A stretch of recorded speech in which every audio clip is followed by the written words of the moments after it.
Let's talk about Rust. September 15th at the Live at Manning Conference. In one rustful day, go from ways to learn it and where and how to use it. From game development to aerospace and beyond. Right from the pincers of expert rustations. Check the show notes of this show to find out more.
When the girls get coding, join us on your screens October 13th for the Live at Manning Women in Tech Conference to celebrate the rising movement of women in technology. Check the show notes of this show for a link to...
Finding Rustaceans weird but intriguing? Secretly wanting to become one? Tune in September 15th to the Live at Manning Rust Conference to find your Rust Lang pincers. Check the show notes of this show for a link to find out more.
Cloud navigators and serverless gurus, algorithm sorceresses, and community advocates. We proudly bring you the Women Creating the Tech World We Live In, October 13th, live at Manning Women in Tech Twitch Conference. Check the show notes of this podcast for a link where you can find it.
News, ops, and a little bit of paranoia.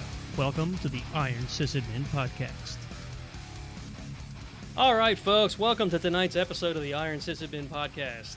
I'm your host, Nate, and I'm joined by a co-host you haven't seen in quite a while who happens to be wearing shades. Say hi, Jason. And, of course, as usual, Uncle Marc, good old reliable, with his whiskey. Is it the same whiskey?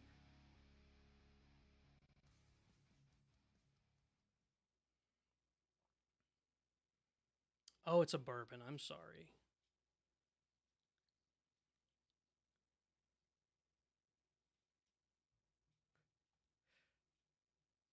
Right.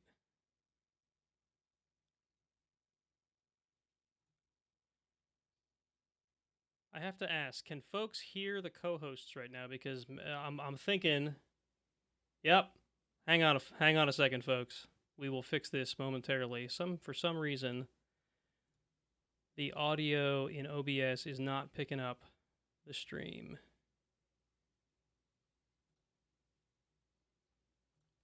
Speakers. Oh, I see why. Hey, I think you guys can hear the co-hosts now. So did that not go? Did not record our very clever banter at the beginning? Well, it'll record. So if anybody wants to know what we said in the first 1 minute of the show, you're going to have to go listen to the audio recording. Because it's recorded here. Yeah, it was light banter. Right. Light banter. Not a huge mess. We were simply talking about what Marc is drinking. Think of all the dad jokes they missed out on. Jim Beam's Devil's Cut. Right.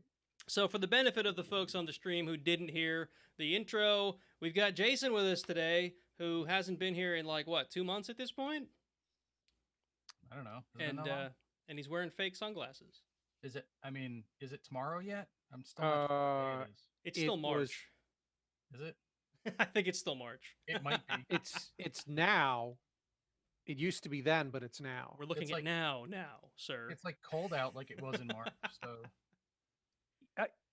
today is not cold, or have you not been outside at all? Is that the problem?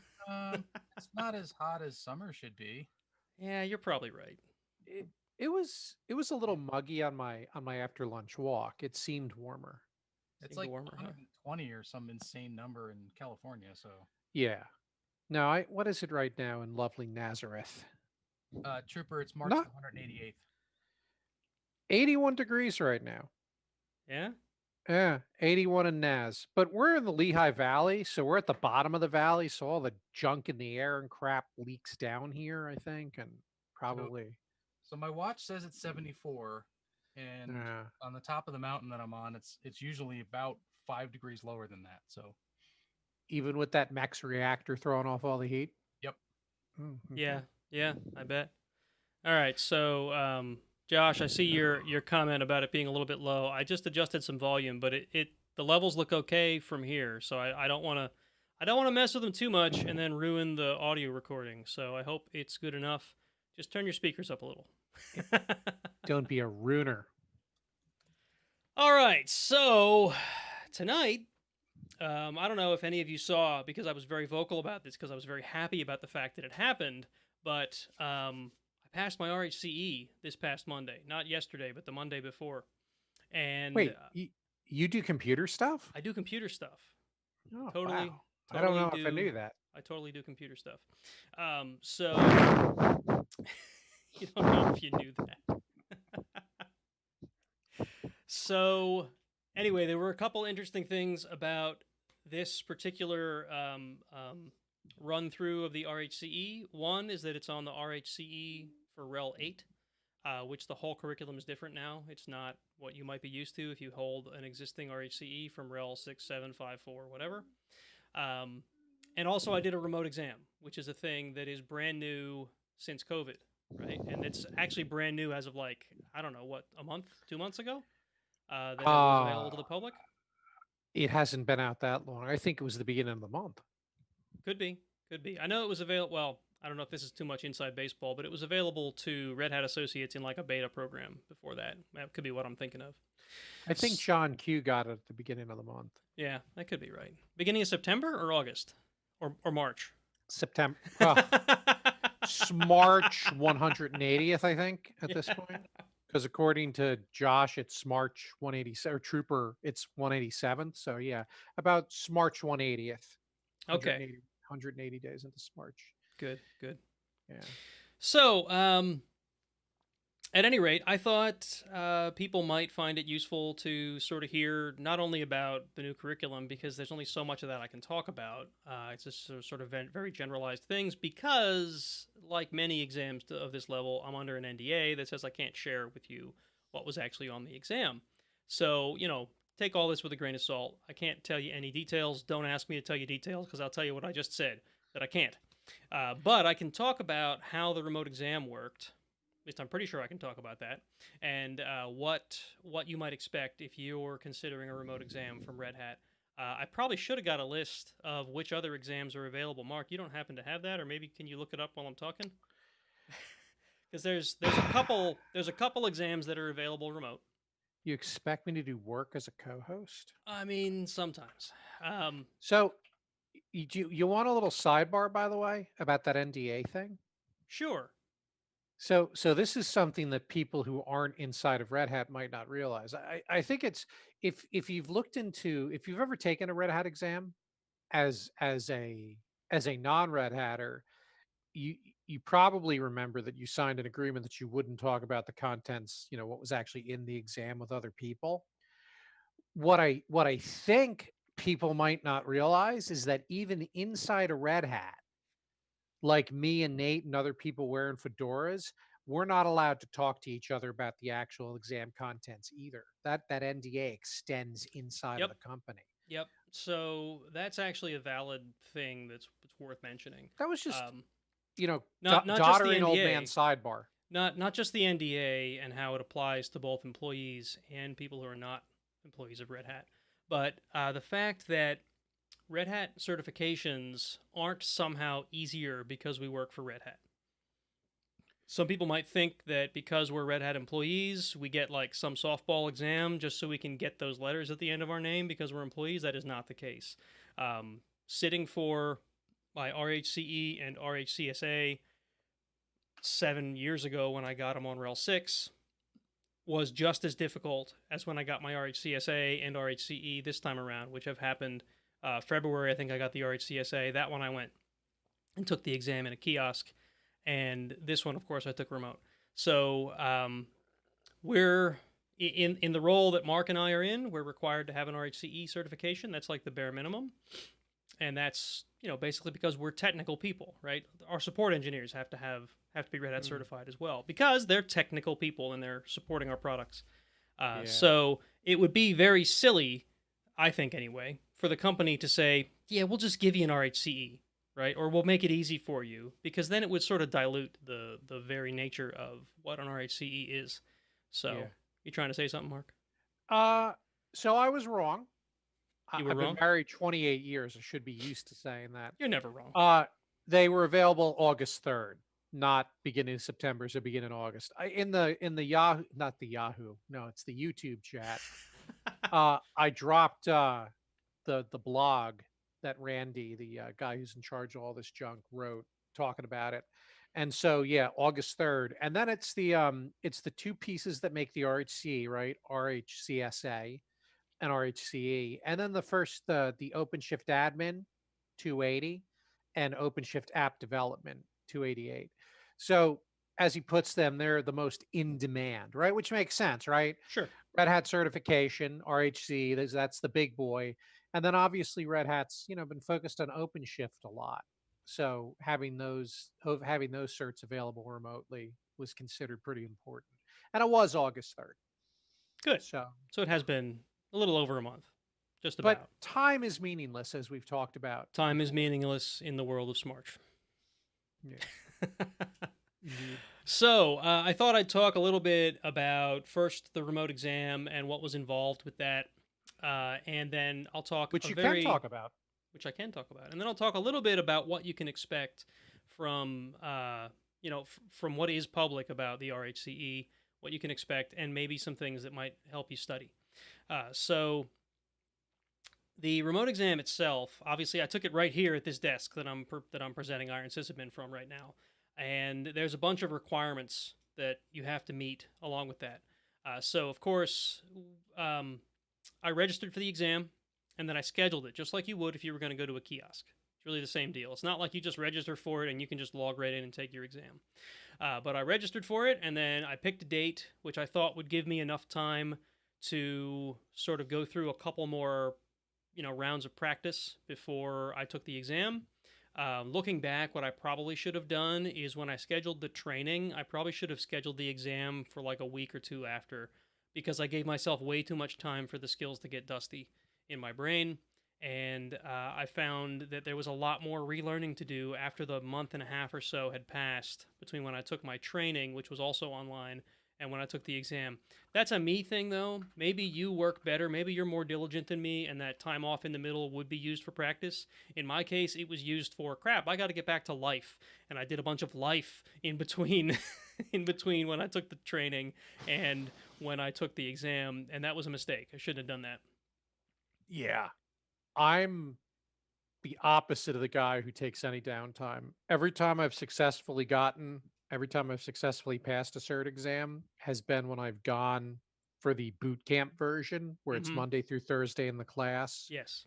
Friday is the exam, and I've either been staying in a hotel or the last time I was down in DC, I stayed at my sister's, but I removed myself from my normal family Yeah. life Yeah. and was able to just focus on the nerd stuff.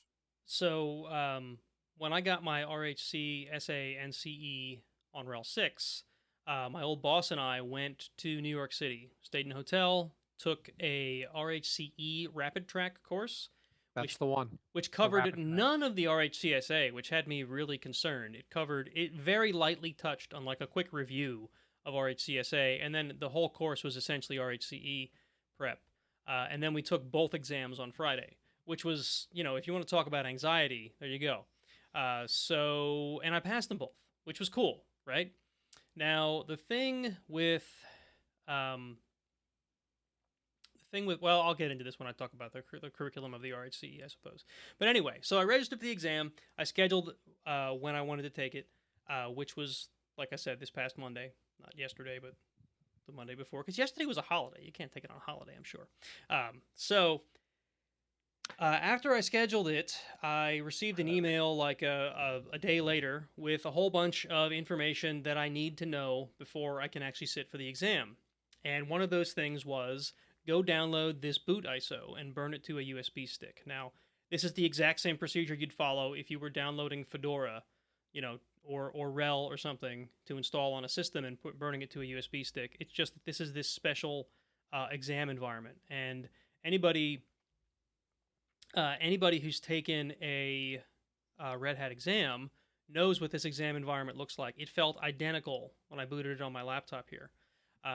It was basically a very clean desktop, no access to anything within the operating system, and it brought you directly into your exam environment. The only difference was that when my exam was started, I was connected to a remote system somewhere in the cloud or in Red Hat's data center or something.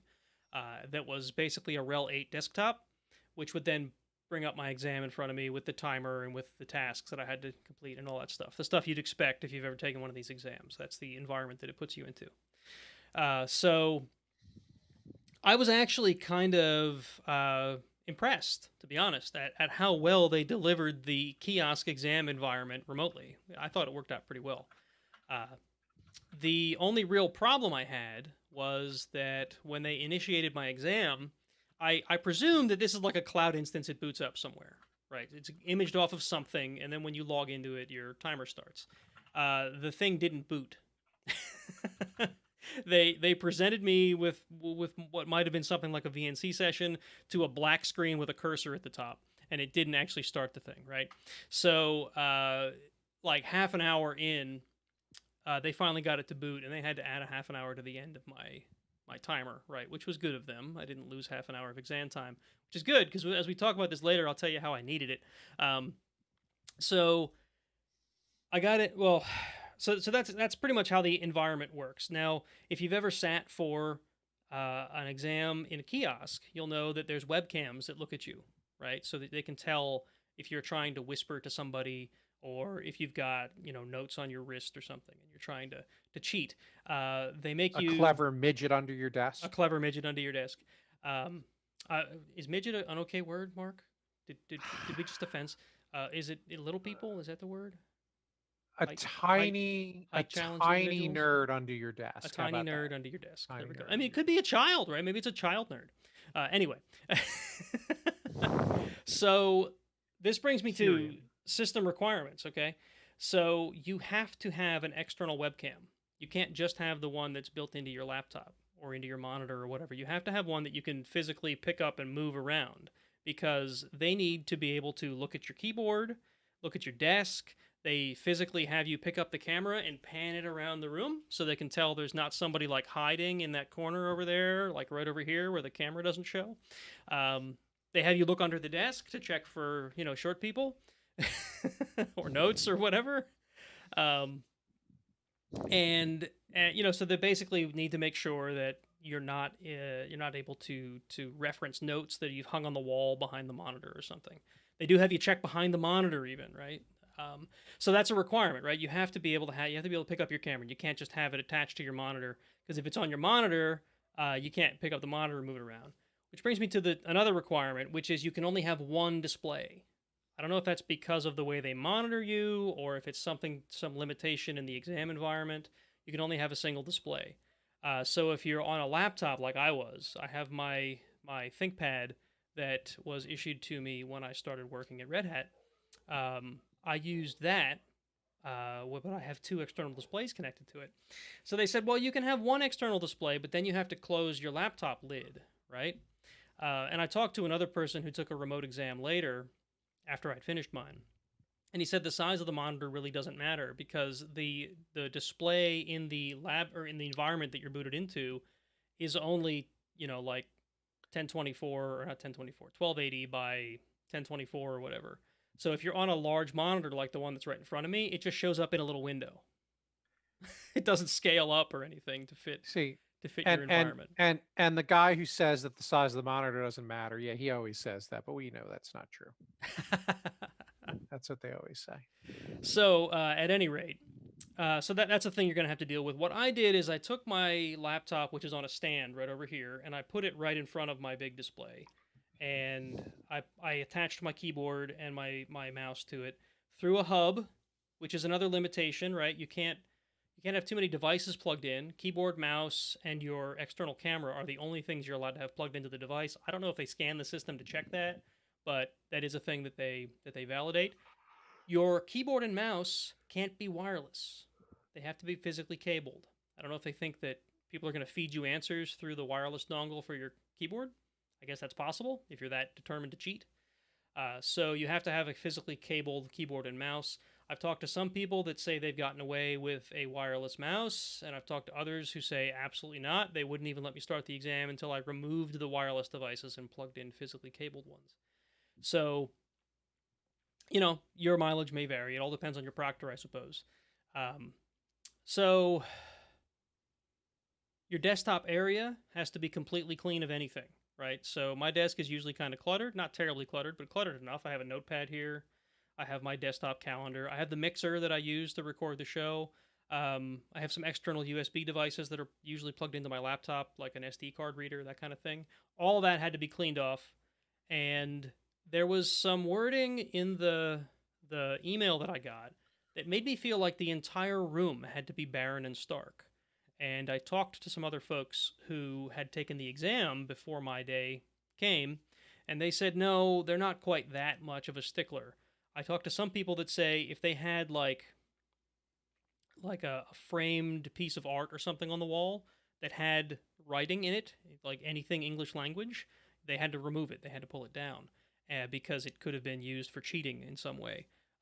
The example that I was given was he had a framed thing. It was like something his wife hung up that said love in it, and that's it. He had to take that down because it said something. Now, obviously, I've got this poster right here from Firefly, which has a lot of words written on it. It has the whole you can't take the stars from me thing that Malcolm says. Mal, right? Malcolm, is that his name? Malcolm? Mal, yeah. My God, I have not seen that show in so long that I'm forgetting his name. I have to go watch it again. That's like a sin. All right, so anyway, they didn't make me take any of that down. It was all there when I scanned the room. I have a whiteboard over here, which has like some artwork from my kids on it. They didn't care about that. But they do say that you can't have anything like that within reach. Now, I've got conference badges hanging right over here that are absolutely within reach. They weren't a problem either. So, I don't know. It must depend on the proctor. So, at any rate, that's kind of how the room had to be and how the exam environment worked. So, those are all things you need to be aware of. And you'll get, when you register for one of these exams, you'll get an email that tells you all about all the things you can't have. And I believe there was there a contact email in there to ask questions? I don't remember. There might have been. And the boot ISO, once you get it burned to your USB stick, at any point between now and when your exam starts, you can pop it into your machine and boot off of it. And then there's a built-in environment test that you can run, which will check to see if you have webcams, and it'll check your bandwidth, and it'll check that the hardware in your machine is up to snuff, that you have enough memory and all that stuff. I think it was like 4 gig of memory you were supposed to have. You have to have enough bandwidth, of course, to connect to the remote exam. And it tests all that, and it tells you if anything fails. The only thing... There was something I thought... What was it? There was something that failed on mine that I had to retest. I can't remember what it was. But it gives you an option to retest. If something fails and you're like, oh crap, that's because I had unplugged my Ethernet cable and I was on wireless or whatever, you can then reconnect that and retest it. So it's set up, so that failure isn't the end of the day. And you could, like I said, you can do that whenever you want. I did it 1 day before the exam. They recommend you do it within 3 days of your exam so that the environment doesn't have a chance to change, right? So if I tested it today and my exam was 3 weeks from now, a tree could fall on my on the lines in front of my house and degrade my internet service or something, or cut it out completely. That's obvious, but how there's damage, it'll slow things down on you. Something like that could happen in between, and you want to have as little chance of something like that happening as possible between when you did the test and when you actually go to take the exam. So, I think that's about all there is to say about the remote environment. Mark or Jason, did you have any commentary or questions about all that crap I just rattled off? I'm exhausted by your exam preparation and don't want to take the exam. Right? Yeah, I mean, I don't blame you. So that's the whole reason I wanted my office. It's the whole reason I wanted to talk about it on the show, because there's things you don't think about, and they didn't exactly blindside me. I sort of figured that there was going to be some strict regulations we had to follow in order to carry out the exam without the chance of cheating. But I don't know. It felt even stricter than I thought it was going to be. So. I feel like I'd have to go take it in the crapper or something. I was really tempted. I was like Saturday or even Friday while I was working, I'm like, should I just go down to my garage and set up a desk and a chair? Right. Because, my garage is my garage. There's no technology at all around me except tools and my welder and stuff like that. But I could have hung sheets up or something. I don't know. I was tempted to go that far. And then when I talked to that coworker who had already taken it, and they were telling me about how it's really not quite that strict, I felt like, all right, I think I can make my office pass. And I just took everything, literally everything from my desk, I piled in the corner here in front of my futon. So if those of you in the live stream can see there's a futon behind me. Those of you who have never watched the live stream or watched any of our videos have no idea there's a futon behind me, but there's a futon behind me. So I put all my stuff either on the futon or in the corner down here. I had a bunch of stuff there's a filing cabinet next to my desk. I had a bunch of stuff there that was just kind of out of reach. I put my desk in standing mode because I find that I think better when I'm standing anyway. I took the whole exam standing, which I don't know if that's a credit or a stupid mistake, but that's what I did. And like I said, the proctor had no issues with the way I had things set up. They do make you do things like show them your wrists and your hands, and I had to take off my wedding band and show him that it, wasn't like some sort of encoded device or something. I couldn't wear my smartwatch. I couldn't have my cell phone. They want you to have it. You can have it with you, but it has to be off. But yet they ask you for a phone number in case they need to call you during the exam for some reason, like if you lost connectivity and they need to get a hold of you. So I don't know how they expect you to answer if your phone's off. But that's one of the things they have you do.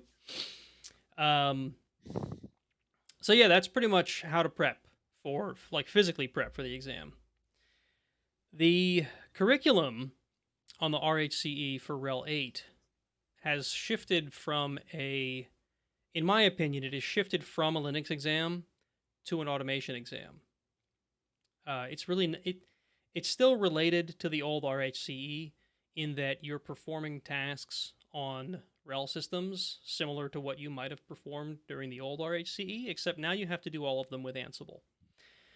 when I heard, and that's something that's public. There's no secret there. That's something that was announced probably a year ago at this point when they announced the curriculum for the RHEL 8 RHCE.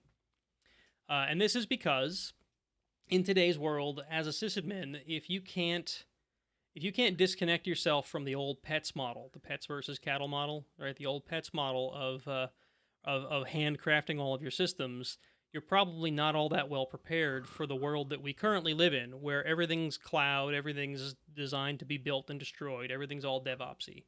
And of course, the automation platform that Red Hat has invested in is Ansible. So of course, the Red Hat exam is going to cover Ansible as the automation platform.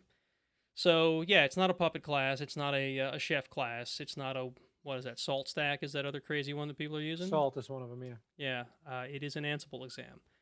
Now, I can't tell you too much about what's on the exam itself, obviously because of NDA.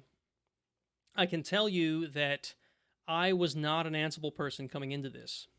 And what I did to try to prepare for it was, one, I had some exposure to Ansible. A lot of sysadmins are probably in that boat where, they're especially older sysadmins like us that have been doing it manually their whole career. And automation, you're talking the last 10, 15 years is when automation was really popular, or when it became popular. Ansible, of course, is what, the last 6, 7 years? I don't know how old Ansible, I don't know how old the Ansible project itself is. But I find that sysadmins that are about my age, or that have been in the industry for as long as me or longer, still have a tendency to fall back on just to do it instead of learn the automation tool. And whether that's a fault or not, I was guilty of the same thing. Where at my previous job, I had plenty of Puppet automation, I had some Ansible automation, but they always felt like just a nice to have. They weren't a requirement. They were a thing that was helpful, but I didn't depend on them as much as maybe I should have. So coming into this, I was not an Ansible guy. I had some Ansible experience. I had tinkered with it. I knew it was the new cool thing. When I came to Red Hat, I figured I'm going to have to learn more Ansible anyway, because now I'm working at Red Hat, and this is what we sort of suggest people. Our whole software stack is really getting more and more integrated with Ansible. So I took the RH294 instructor-led online learning, which I thought was very well put together. It prepares you very well for the exam. So if you're looking for training to take, that's a great place to start. If you're already familiar with Ansible and you just need to make sure you're going to cover all your bases, the RH294 class would do the job. It'll even take you from a very small amount of knowledge in Ansible to being ready for the exam pretty quickly, if you ask me. Yes, Mark, I see you're about to speak. Permission to micro rant? You can micro rant if you like. It's not going to be a micro rant. Because I may rant on the same thing, but go ahead. So, my first RHCE, and I'd actually love Jason's perspective on this because I don't know what certs he's ever gotten. But my first RHCE was RHEL 5. And I never took the RHEL 6, but then I got the RHEL 7 RHCE. And there's no danger of me violating the NDA because I can talk about topics that are on the requirements list for the exam. That's published on Red Hat's site. And so for the RHCE part, there was always things like network bonding and iSCSI and setting up various server type services and whatnot, and doing encrypted NFS server-based connections, stuff that was the way it was explained to me and the way the exam was laid out. RHCSA was about the client stuff, and the CE part was the setting up the actual server part. We had a perfectly acceptable Ansible course that counted towards the 5 exams required for your Red Hat Certified Architect that people could take if they wanted to dive into Ansible. And what seems to have happened is that particular exam has been lifted and shifted, much like someone lazily migrated a VM into Amazon and turned in to the second half of the RHEL 8 RHCE. Yeah, but they probably lifted and shifted it with Ansible. bite me. So to me, with that, and it's unfortunately you can't give me a straight answer on this without violating the NDA, possibly, but it would seem impossible to me that you could have covered the depth of technical know-how necessary that second part of the cert required by pivoting to what was essentially the old Ansible course, because the friggin' requirements for the old Ansible course and RHCE, the RHEL 8 RHCE are almost the same thing. And if I have Red Hatters who are listening to this and were offended by me, hit me up on GChat or something and we can talk as friends. But Yeah. I think it's a loss. So I agree with you. I get the business argument that Red Hat makes. I get that automation's important. It is. But I honestly think it's less demanding from a technical perspective because you're missing out on stuff that I would expect. If I have someone who's got the RHEL 7 RHCE versus the RHEL 8 RHCE, and I'm supposed to judge their skill set based on what cert they have, whether it's right or wrong, I'm going to assume the RHEL 7 guy or gal knows more in-depth technical service stuff. Now, I have the benefit of knowing you, and I know your skill sets are broader than just Ansible at that level. Does that rant even make sense? So sorry, go ahead. I'm jumping in here, damn it. No, go ahead. You've been quiet. I've talked a lot. I'm gonna drink some more beer. So my RHC was I did it twice on RHEL 5 because companies are stupid. I remember this story. My boss a moron and RHEL 5 RHCE training a second time. Whatever. I passed it both times. It was I would say it's the one cert that I got that when I was done with it, I felt like I had accomplished something. It was hard, right? Yeah. It was fun. I mean, it was demanding. I said the same thing. Demanding is a good word. I wouldn't say it was hard. If you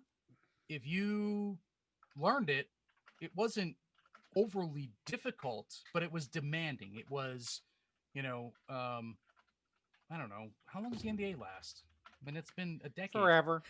Yeah, I think you're not supposed to talk about it. Did you? So the first rule about Red Hat certified engineer is no one talks about Red Hat certified engineer. Is that right. it? So it was broken into two sections. There was a build it section and there was a fix it section. Right? Which yes. And that was I remember being on the list of crap that you had to know. And I'm of the opinion, like, Ansible's great and it's wonderful and you can build things very quickly with Ansible. And I mean, the one problem that I do have with Ansible and having it as this RHCE exam is that I don't know that you need to know how to build something if you can just go find an Ansible playbook for it, right? It can just magically happen. I'll say that coming into this exam, I was expecting sort of what you're leading toward, where it's going to be easy, quote unquote easy, because all I have to do is know how to write YAML and bring in roles and modules, and boom, everything's going to work. It's not quite that easy. And that's probably the best I can say is it's not quite that easy. The level of stuff, the level of like tricky crap they throw at you in the RHCE, the old exam that you remember, imagine that, translated to Ansible. It's not just write YAML and go. Yeah. So you actually have to understand what's going on underneath. Right. Yeah. Right. Well, then that's okay. And I haven't taken it yet. I can see where some of that may be used. Like, I mean, I don't know. The more important part to me was not, of the RHCE was not necessarily, can you build a thing? If I give you a piece of paper with a bunch of conditions on it, can you make this thing hum? It was more of the, hey, this thing is built and we broke it. Can you fix it? Because that to me was way more valuable. And that's a time-based thing, right? Like, I mean, that's very much a time-based thing, because in the heat of things, when something goes down, it's not, you don't have forever to fix it. Whereas other, building things, you can learn as you do it. The only thing I would say in argument for that, and this is not speaking for Red Hat at all, or not speaking for anything I learned on the exam or in the training or anything, but I'm just taking a step back and trying to look objectively. And if you think about a world where nothing is meant to be persistent, being able to break fix isn't as important as it used to be. I have customers who would soundly disagree with that. Yeah, no, but imagine we're not even close to that world yet, dude. Imagine you are a program team that's designing training, not a sysadmin. Yeah. Right? Doesn't what I just say make a whole lot of sense? It makes sense. But one thing that I've always admired about Red Hat is that for the most part, I'd like to believe that we understand what real people are actually doing. Yeah. Yeah. And despite all the speeches about cattle, not pets. Yeah. Oh yeah. I You look still at have the my monoliths. accounts. Yeah. My accounts, and they're big companies that a lot of people would recognize. There's a lot of friggin' pets running around. Absolutely. Absolutely. Well, Josh just did one. I want to be where the DevOps are. I want to be on the open shifting. There we go. There's a little. I will disagree somewhat with that because yes, while the ability to just nuke it and press restart and have it build from scratch and redeploy it is wonderful. If you don't know how to fix it, you don't know how the system works. You don't know the underlying causes. Like I said, hitting restart every 10 seconds may keep that thing up and running with a 2-second outage, but it ain't going to fix the underlying problem. Well, you don't fail every 10 seconds. You don't hit restart. You tell Ansible how to hit restart.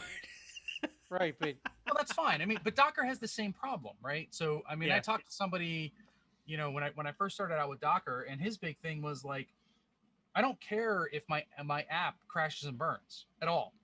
It doesn't matter to me. If it runs for 30 seconds and crashes and burns, it doesn't matter because Docker will start it back up. Docker's job to shoot that thing in the head and start a new copy of it. And it handles making sure that the traffic goes to the copy that's running. Yeah. And like, okay, I guess, but you're going to spend an awful lot of resources wasting time, killing the process and restarting it on another machine. And you've got all that downtime, like all that processing power. Like, how about fix your damn code?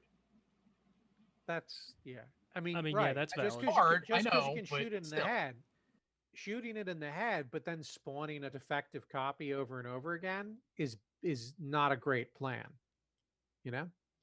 Yeah. Well, I mean, it's not a great plan to old school sysadmins, but 10 years from now, it may be the standard. That may be the way applications are run. I think we're going there. I think that's where we're headed. I've been the guy who accidentally has a misconfigured application that OpenShift keeps trying to restart, and it does it a couple of hundred times, and then it's like, blow me. This isn't running. I'm backing off now. Right?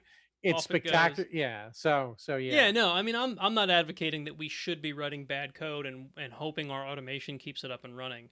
That's not a great way. I don't think it's a great way to do things, but I do think that it could be part of where we're headed. So what I will say, because I did say it in the YouTube chat, so for the people listening, despite everything I ranted about, if Nate's right and you do need an understanding of what's going on in the operating system to do some of the work in the exam, then I might absolutely be wrong. And I guess what I really should do is put my money where my mouth is and just take the damn thing myself, because I need to re-up my certification anyway. And as a Red Hatter, we do have a pretty big advantage in that it doesn't cost us anything. Yeah, right. You can take that test a million times. Once upon a time, I'll have a job that makes me get certs like this. Yeah, well, we're gonna keep trying to get you a job at Red Hat. Then we can try to get Charles to join too, and then we can be an all Red Hat podcast. Maybe Joshua can join. Oh wait, he already is. Yeah, right. Now, you guys remember Charles? He was that other guy that never shows up. I think my entire purpose of applying for jobs at Red Hat is to shake loose the jobs that have been sitting around for a couple months. So they could be like, oh crap, somebody applied to that? Wait, we want the other guy, and close it real quick. Yeah. I promise we're not doing that. 3 months, but we've decided to go with somebody else. No. So, at any rate, I guess back on task for just a moment. I will say that on our last show, just a moment. on our last show, I said I was preparing for the RHCE exam, and that I found a practice exam that was written by someone who's not a Red Hatter, but did eventually take the exam, I think is what he said in his description of his practice exam. That's going to be linked in the show notes. I found it to be very accurate, is the best I'm going to say. It did a good job of preparing me for the exam. Now, I don't know if he's breaking NDA by by making the damn thing. And I hope I don't get in trouble for sharing it, but it's out there on the internet, and if you search for it, you're going to find it anyway. So, it's a good practice exam. I did find there was some stuff on the test which is not in that practice exam, and if this exam is run like I believe most Red Hat exams are run, the tasks you're asked to do are pulled from a pool of tasks. They're not always going to be the same. If you took the same exam 3 times in a row, you'd have 3 different sets of questions. I don't know anyone that's taken the same RHCE exam except Jason. So, Jason, were they the same from the two times you took it? That was back on 5, though. It could have been different then. Yeah, it was a little bit different then. The first half of it was basically the same thing. But there was not much that was different. The fix-it part was random. Like, they told you it was random. That's interesting.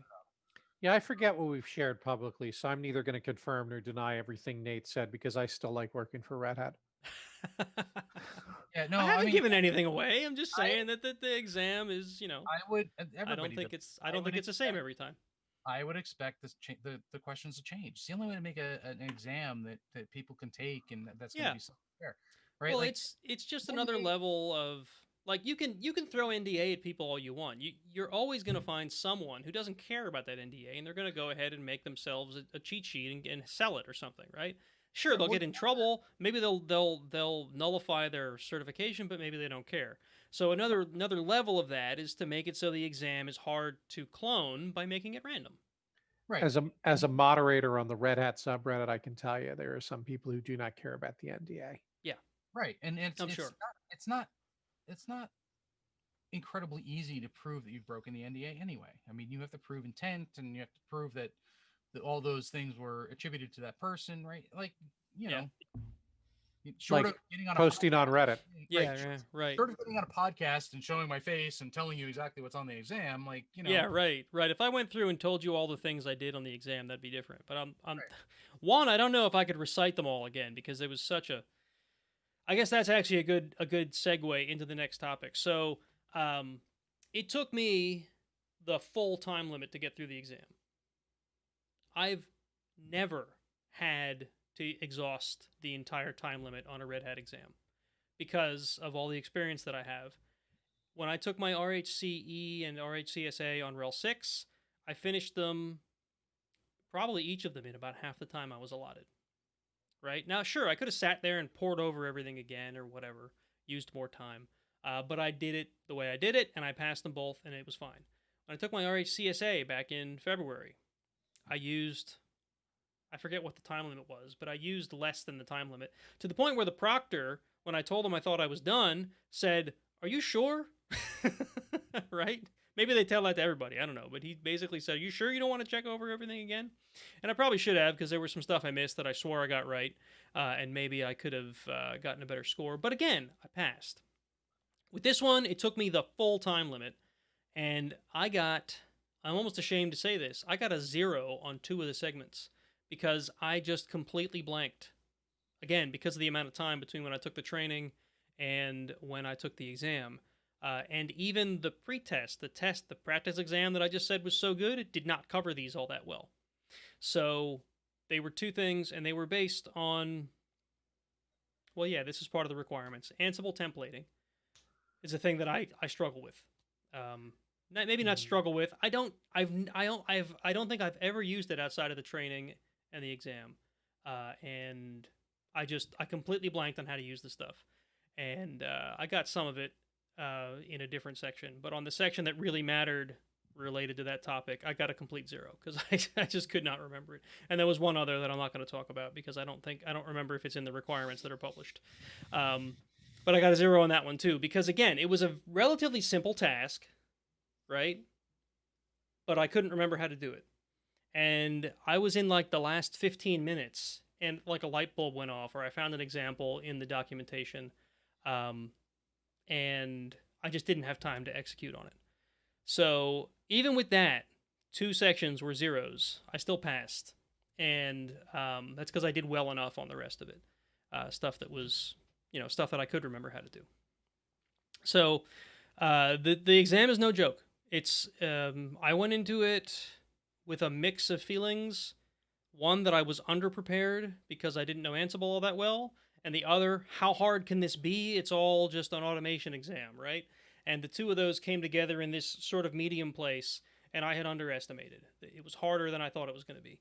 So don't take it seriously. Don't think you're going to cruise through this because it's just an automation exam. It's harder than you think it's going to be, especially if you don't have a strong Ansible background, which, like I said, I don't.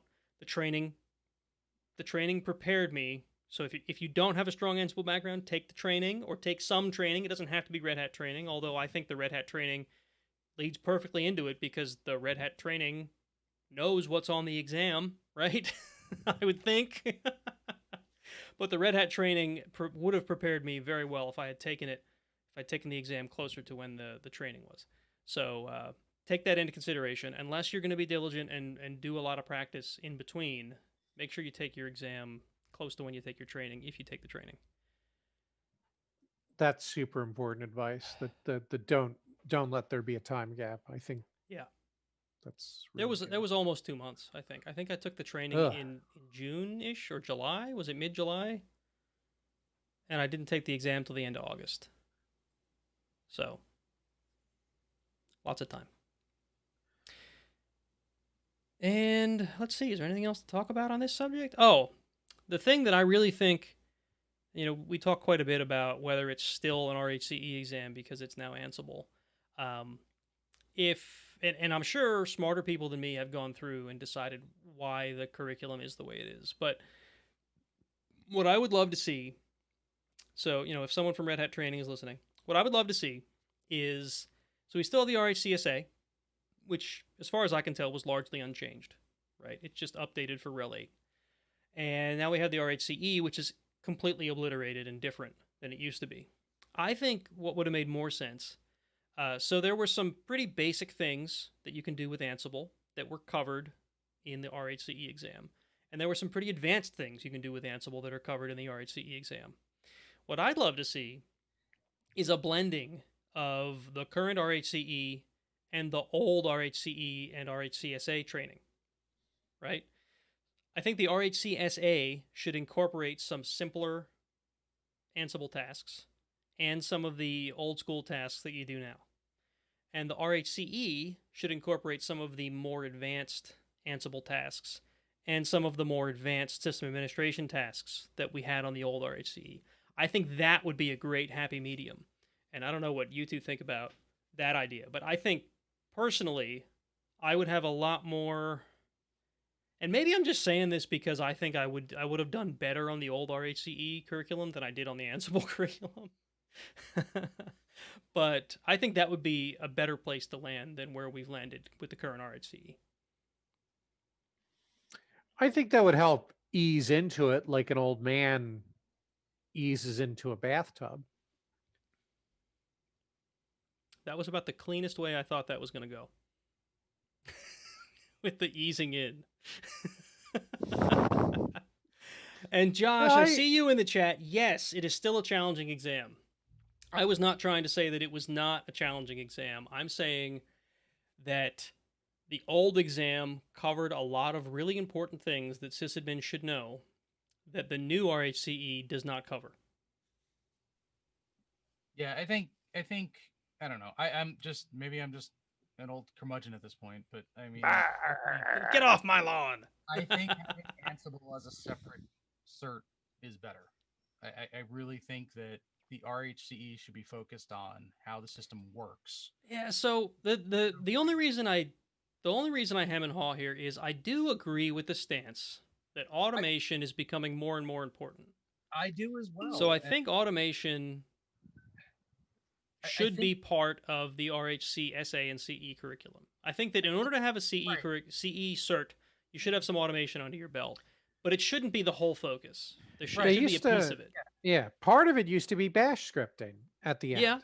Yeah. There was some bash scripting stuff, which is kind of like automation from before the time when we had Ansible. My RHCE had bash scripting whether they wanted it or not because it made right. So like I think I don't think having I think the option should be there, and there should definitely be a topic of Ansible in the RHCE. I don't think it should be solely focused on Ansible because hey, Red Hat, you're losing money by not having an Ansible cert now. But then there's those people that don't want 100 certs and they won't continue down that road anyway. So I mean, it's a marketing thing. You could say that I'm biased because of where I work, but I do not think that Red Hat certifications in any way are a money-making thing. Yes, they probably make money. I don't think they're designed with the idea that we can make money off of certification. Red Hat, I will say, I don't think is a money-making scheme. Other companies, let's go. Definitely, their ridiculous certificates. Hey, let's take this cert and break it into 10 individual certs. Like, come on, like, get real. But and there's definitely certs that are out there that are 100% about making money. I mean, ISC squared is a perfect example of this. The cert is garbage, but yet it costs thousands of dollars to get it and thousands of dollars a year to keep it. Ew. And yeah, I'll call them out because I think they're scumbags. Red Hat cert is decent. I was proud of getting my RHCE and I would love to do it again. I don't want to pay for it, but I would love to do it again. I don't know. It rubs me wrong to say that the whole focus should be Ansible now. I think they're missing out on RHCSA doesn't focus on automation at all, right? That's just client stuff. RHCSA, it's all like it's a lot of fundamental Linux SA yeah. stuff. I mean, it's system admin stuff. It's not just client.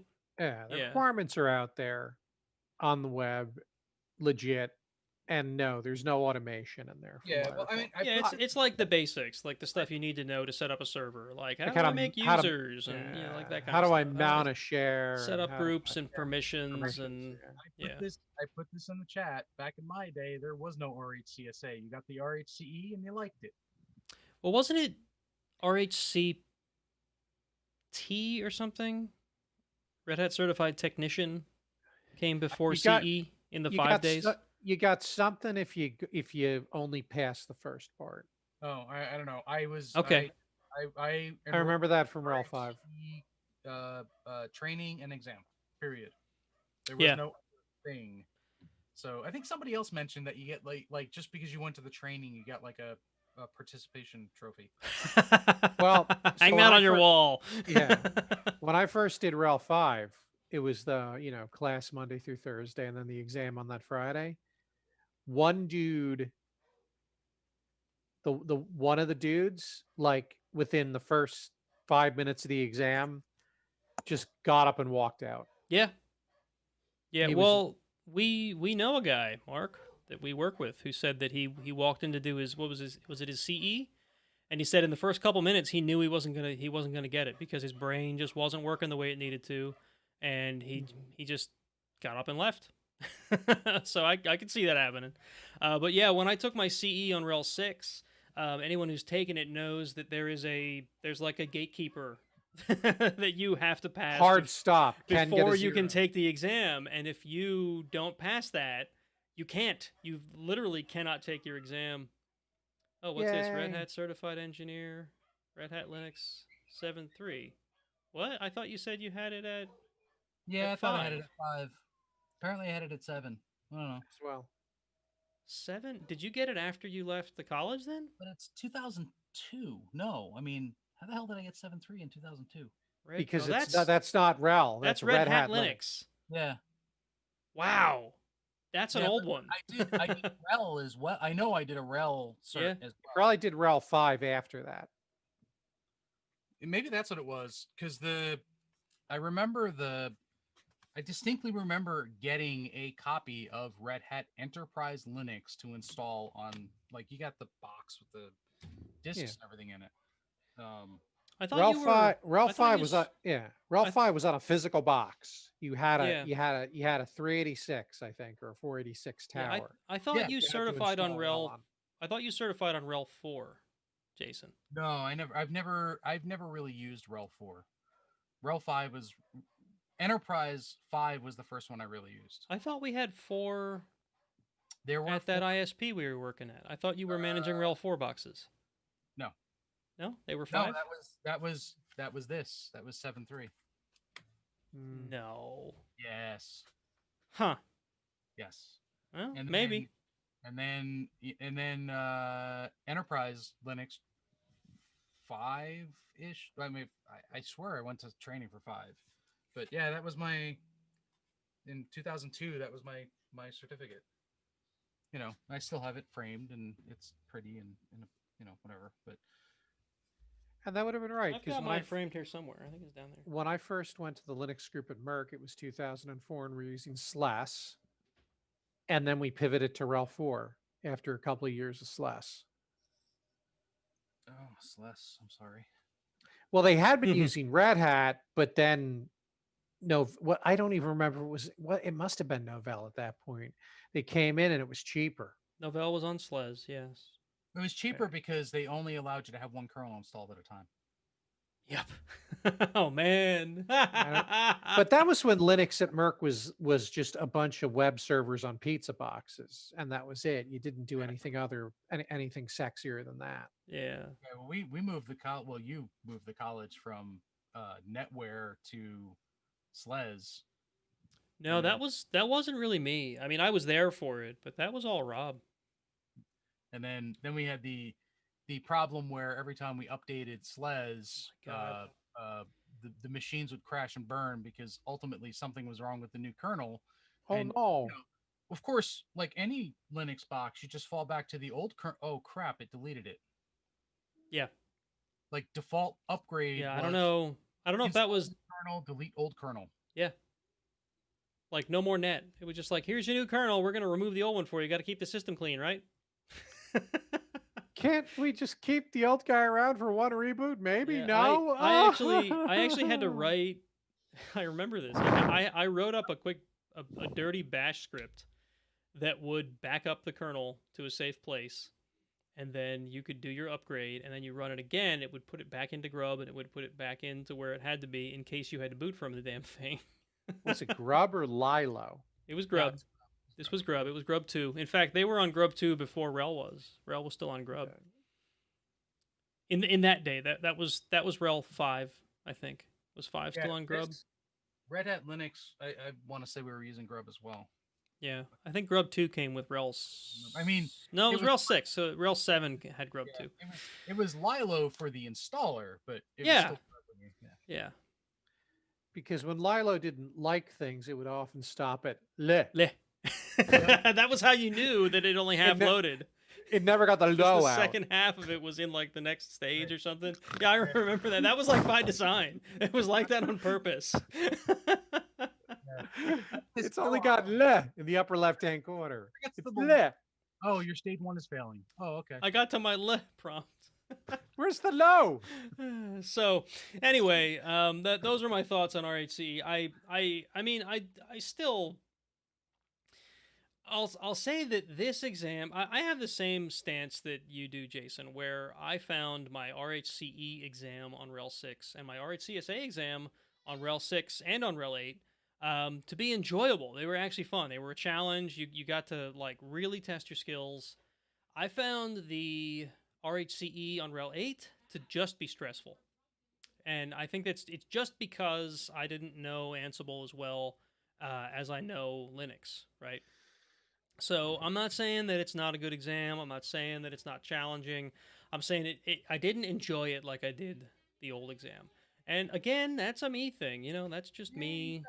Your job you know. depends on it and everything. I mean, there's no stress there. Yeah, right. Yeah, I guess you're right. The last time I took it, there was no like this is a requirement of your job. This is a thing for betterment. I didn't think that I was going to get canned if I didn't pass the RHC exam at this time, but No. so there really wasn't a lot of stress there anyway from that perspective. But it was I don't know. The whole thing was a lot more anxious than I remember the RHCE and RHCSA being.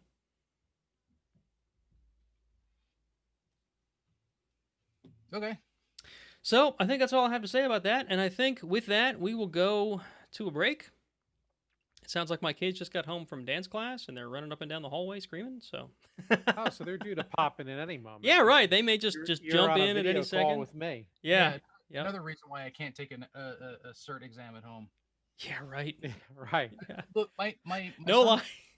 my son is in college and has to deal with this crap and has had to deal with this crap over the summer and has to deal with it now. And, you know, he is more stressed out about getting a 0 on his exam because he turned his head because somebody came to his door than he is about passing the test. Yeah.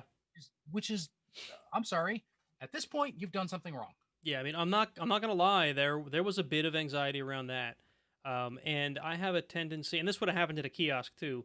I have a tendency of sort of talking to myself when I'm working through a problem. Can't do that on the exam, because Oh. they're listening, one, and they can see you. So if you say something, and this happened to me once during the exam, I said something loud enough that he heard me, and he said, "There's no talking on the exam." And I got in the chat because you can chat with the proctor. I got in the chat and I said, "I'm sorry. I have a tendency of talking to myself when I'm working through a problem. I'll try to stop." But yeah, there was also a point where my youngest daughter was banging on the door because she wanted something from me, and I just had to completely ignore her. And either he didn't hear or he understood. You know, you're at home. There's kids. Whatever. I'm sorry, but he didn't make me stop. So Yeah, I don't know. I think I would be fine right up until the first time I get yelled at, and then I would spend the rest of the exam ignoring the exam and making as many nasty body noises as I could. Oh no. All Like, right. that stuff drives me nuts. Like I can't. Yeah, but I mean, I think it's ridiculous. I get it though, right? What if someone's hiding in my closet whispering answers to me? Oh no, you don't know the answers to the question and you cheated, and now you have a Yeah. certificate that says that you know something that you don't, which means you'll get a job knowing something that you don't, and no Yeah. one will ever find out that you don't know what you're supposed to know. I know. There's Right. A reputation. Okay, well, Yeah. right. So then there's an employer that hired an RHCE and says this guy doesn't know jack. The RHCE is not worth anything because he doesn't know you cheated. Well, I'm sorry. The employer's a shitty employer. Yeah. Maybe the employer should be doing more than going. Listen, "Let's see, they went to college and they've got these 12 certifications. They're a god. I'm going to hire them right away." have you ever worked for an employer? Yes. Because I think you know exactly why Yes, this is important. I've done a lot of hiring. I've done a bunch of hiring where I've looked at it and, Right. and they have if you have a cert Yeah, on your but resume, you're you better the expect me to ask questions. you're the exception, not the rule. Is all I'm saying. There's a lot of employers out there that either don't know or don't care what you know, and they need to see the certifications. And if they find that there's a bunch of people that come through with a certain cert, and those people don't actually know what the cert says they know, they're going to start losing faith in the cert. Right. And that is causing more and more laziness throughout everything, which causes more and more of these ridiculous situations where people can get away with murder. I don't disagree with you. I I you mean, know, I don't know what to say. I don't disagree with you. Problem at the college too, where like, you know what? Oh no, you didn't catch. Like, so what if they cheated on the exam? They're gonna get caught down the line. End of Yeah. story. Yeah. Right. Like, they're going to get caught. There's no chance that they're not, because everything builds on the stuff that you've already learned. So, but whatever. All right. So on this episode of Ranting with Jason, we're gonna move along into our But break. rants with Jasons are fun. Right, they are fun. So, and that's why people are here, I'm sure. So, all Marc- right, we're going to Marc take a agrees quick with me. break. We'll be back in not too long, and we will pick up with our chat and the news, and we'll see you all then. So, hang out. Enjoy the waiting music.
Let's talk about Rust.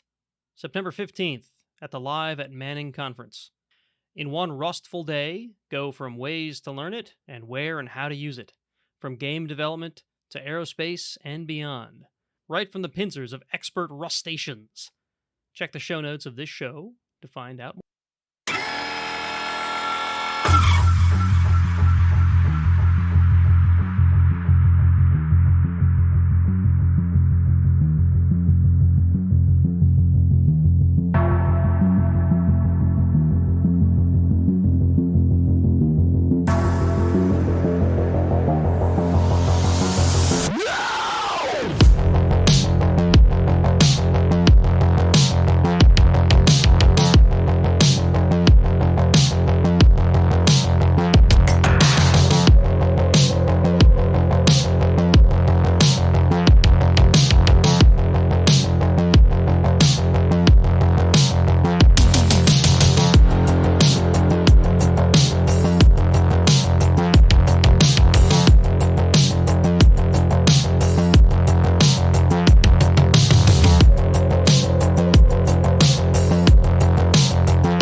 When the girls get coding, join us on your screens October 13th for the Live at Manning Women in Tech Conference to celebrate the rising movement of women in technology.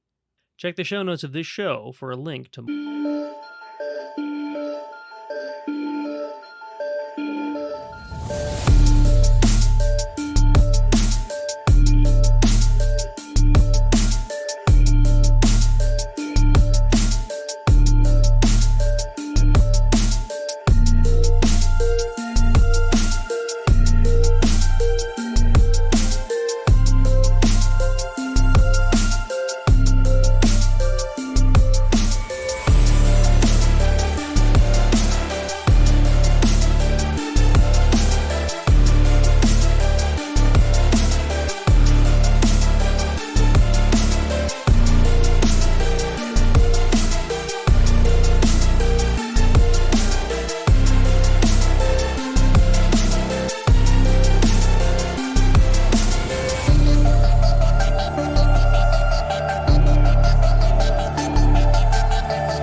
And we're back! Jason has been replaced by a bandit in a mask. Yes. I am the masked man. We apparently need to kill 10 of him for a quest or something. Yeah, right. That's exactly what that looks like. I feel like no. Do you drop any good loot? I hope so. You wish. Where's the loot? This makes for great audio podcasting, doesn't it? People are like, what do you mean, a bandit in a mask? Jason's having a very good time with some new feature of Zoom that lets you play with essentially what are Snapchat filters. Yeah, it's like having Snapchat without Snapchat. Yeah, right. Makes it so that much better. I'm always like, so think about a millennia from now, right? Human race is gone and aliens have come to the planet to figure out what happened to humanity, right? In the barren wasteland that is now the Earth, right? And they come across all of our social media records or something, right? Stored in some ancient hard drive somewhere. And what they find are a bunch of pictures of like girls making duck faces and people with puppy ears on their heads, and they're like, "What? What is this? Some sort of advanced animal race?" I sure hope the screaming women and the cat meme is around Oh, I when hope. they come by, because that What's meme the? just delivers. It's the old Pepsi commercial where they were. I think it was Pepsi. They pick up the electric guitar and they're like, "What was this?" And they're like, "Oh, they used to hit this," and people would scream in agony. There was, and I'm already on a tangent, but there was a show on Netflix. And I say was as though it doesn't exist anymore. There is a show on Netflix. Well, sometimes they vanish. You know that, right? It's called like Love, Death, and Robots. Or Oh my god, it's so good! Isn't Love, it Death, and though? Robot. It's so Yeah. good. So Really good show. or like robots, sex, and death, or something like that. I forget No, what it's it Love, was. Death, and Robots. Love, You Death, and nailed it. Robots. I nailed Love, it right. Death, and Okay. Robots. Okay. Yeah, second So season's coming. there's a what? There's a second season. I mean, they're little vignettes, but there's Yeah. a So second season coming. they're a series in the same way the Animatrix, if you remember the Animatrix, was a series. Right? They're kind of related in theme, but they're not the same. It's not like a continuing story or even done by the same animators. They're all like these So, little guys. all right, so old guy reference, the movie Heavy Metal. Yeah. Heavy Metal was similar. Yeah. So anyway, the thing that made it pop into my head was the episode where there's those three robots walking around an extinct society, right? Where there's like Yes. skeletons everywhere, people dead because some event had happened, and all that survived were the robots that were serving humanity, right? And now they are the civilization, and they're like on a tour through some abandoned city, right? And they're like making all these weird guesses about all of the different technologies that they're finding laying around. None of the guesses which are correct. None of them were correct, and one of the Not even close. one of the robots was descended from an Xbox. It's hilarious. And they find an Xbox, and they're like, "This is your ancestor." Yeah. And what was it? A cat. They found a cat, Yeah. and they're like terrified of the thing, like it's this wild beast. And then they're going on about this story about how the cats caused the death of society, or no, that cats would explode if you didn't pet them, or something like that. It was they're like, they're like, don't, if you stop petting it, it'll explode. It was good. Yeah. A good. I'm not even sure if I finished all of them. Did I watch all of them? They were good. I might they have were good. binged it. I seriously might have binged the whole thing in one weekend. Yeah, and Possibly a day. they're short episodes too, but They there's a are bunch of short. them. There's a bunch Yeah. of them. It's Yeah. good. So yeah, we'll have to look that up and add it to the show notes for anyone that hasn't seen it. Love, Death, and Robots on Netflix. Good stuff. I don't know if can you link Netflix in a. I don't think you can direct link Netflix. You know what? If you're listening to the podcast and you don't know how to type Love, Death, and Robots into your search engine of choice, you don't get to watch it. Yeah, and if right. You That's all there is to it. It's on Netflix. It's on Netflix. If you can't search So, Netflix for this show, then open you up the deserve it. Netflix and look for the keyword love and avoid all the sappy romantic comedies. You could maybe search for Death and Robots. You could. You wouldn't find any sappy romance comedies then. You'd be surprised. For Death and Robots. You might be surprised. Hey, I just realized what I forgot to do before the show started. What's that? Collect our patrons. I don't have a list of patrons in our announcements tonight. I'm sorry, folks. I can't read off the list because That'll make I the don't list have work. it in front of me. I suppose I could go get it now, but that's just a complete waste of time. It'll be in the credits as long as they work. So you You're can watch that the loyal credits. patrons? You're You a can waste of watch. time now. I Well, don't think that's what Nate meant, though. It will be included in the show notes. I'll get them before I post the show to Libsyn. So the show notes will include all of the patrons. Regardless of the fact that I forgot to include your names in the in the show tonight, we appreciate you all. I think our latest payment from Patreon was something in the 80s. So good One stuff. one of my favorite decades, the One of- 80s. Yeah, well, it was the decade I was born in, so that's a good I good start. Oh, great. I got out of high school in 85. Damn it. Whippersnapper. I mean, I was born in the very early 80s. Like, you don't get much earlier in the 80s than when I was born. Okay. I'll But, give you that. Right. So, I have no part of the 70s, though. I'm sorry. Oof. Well, as someone who lived through the 70s and sort of knew what was going on, you were born at a good time. Born at a better I time. just put it that way. The Yeah. 80s, the 80s were a better 70s time. were the 70s were like some giant hangover from the 60s in a lot of ways. Oh. So, at any rate, there's like 15 or 16 patrons, and we appreciate each and every one of you, and I will be damn certain to put your names in the show notes before it gets published. So, thank you for anything that you're giving. Do our loyal patrons know what their loyal giving has led to? Not yet, but I will definitely mention that after I mention that if you want to give to the show in a way that isn't just money leaving your bank account every month, you can do so by buying Iron Sysadmin merch on Teespring. There's a Teespring shop set up, still there. The link is in the show notes, teespring.com/stores/Iron Sysadmin, or I think I've got a link to it in the menu on ironsysadmin.com.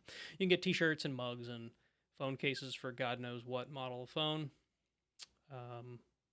Should I put face masks on there? Maybe. And I know how you're using the teenage girl version by calling it merch. Merch. Yeah, well, that's what you do. Merch. Because you are hip. Talking about the merch. You called it, Marc. The kids have busted in. What are you doing? Of course. They Oh. bust a move. Make sure you get Harper's while you're here. Hoppa. That way she doesn't come in 5 minutes later. Hoppa. Children. Oh, no children on the stream. No children on the stream. Okay, they're gone. With a good solid door slam. Good solid door slam. I'll have to edit that out later. I probably won't. No, you should. I never- put that on the I mixer. never- Push the button. Push the marking button. I did. I pushed the marking button. All right. So, I guess for the Jeep site that I run, I made these cool face masks with my logo on them. Aren't they cool? I could do this for Iron Sysadmin if anyone's interested in one. Except it would be black instead of white. I don't know. If anyone's interested, they're like That looks like a the humongous face mask. what's that? It looks like a humongous face mask. It's one of those that it's a neck gaiter. It's not really a. Oh, you mean the ones that they tell you not to Oh, wear okay. anymore? Yeah. Oh, is that what they're saying now? Yeah, neck gaiters apparently kill grandma now. They don't help grandma, they kill her. It's hard to keep up, right? It is hard to keep up. Wait, I can't remember if it's good or bad that grandma died. Uh, Is that okay? grandma, most of the time you want to keep grandma alive, but Wanna keep sometimes she's a grandma real alive? bitch. So, yeah, it really depends. You know, I can't. It depends on which side of Twitter I'm on. Yeah.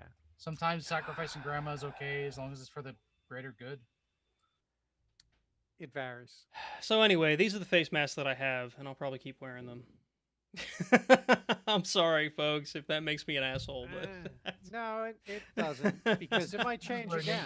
Pivots So- rapidly away from this conversation. so honestly, the reason I always had face masks like that because I'd use them for things like when I'm out in the Jeep and it's dusty, I put it over my face to help cut down on some of the dust. Sure. It's not nearly as good as wearing an actual respirator, of course, but it's better than nothing. So I made them for the Jeep channel because that's the use case. It just happens that I think for COVID, nothing actually would be better for COVID compared to a gator. But let's not go down that deep rabbit hole. yeah, maybe They're very we nice. won't. Maybe we And won't. and not everything has to be about COVID, Not too. everything, I mean, right? if you're in your Jeep and you want to put one on to prevent the dust, that sounds fantastic. Yeah, but now if you do that, you're going to get judged. Oh, look, he's wearing a mask in his car. I think the people who are judging people about the masking, well, if you're Jeeping, I would think people would understand that you're trying to keep dust out Yeah. of your throat. I would hope. And Facebook Karen is probably not Jeeping with you. She's not going to know. Yeah, you're No, right. she won't You're right. know. No, but she's judging you about jeeping. Probably. She wants to talk to you Yeah, about- It's killing But- the environment. yeah. So anyway, the other cool announcement that we have aside from, me having net gators for my YouTube channel is that thing we've been saving up for for weeks, months actually. It's been probably 6 months, I think, since I started saving up the money for Don't this thing. pick it up and show it on camera. You'll disconnect. Yeah, it. right. No, but I can pick up the camera and show you guys. So right here on my desk is this cool lit up blinky box, which is our new mixer. There's 3 blue buttons and 2 purple buttons. What the hell? No, the purple button still does this. I don't hear anything.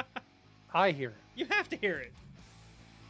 It's coming through the same mixer my mic is. There's no way you don't hear it. I heard honestly didn't hear anything. He's just getting old, I He's guess. just getting old. He can't hear it. So Should we do the ear test? Yeah, right. Raise your other hand. So after all that saving, I finally was able to throw $640 at the podcast and buy the Rodecaster Pro. Rode is a company that makes audio gear. I will probably be buying one of their mics soon because this mic is on the fritz. Luckily, if I don't touch it, it doesn't seem to have a problem. But before this show, I was worried I wasn't going to have a mic because I couldn't get the damn thing to work. It like cuts out on me. There seems to be some weird connection problem down here in the base of the mic that if you like slap it enough times, it works again. So, and it's the same mic that Jason has. You don't have any problems with yours, I assume. Not that I know of. I didn't think so. But Jason also probably doesn't slap his mic around. Maybe that's it. Maybe I've slapped my mic too many times. Is that what the kids are calling that nowadays, by the way? Slap the mic. Yeah, right.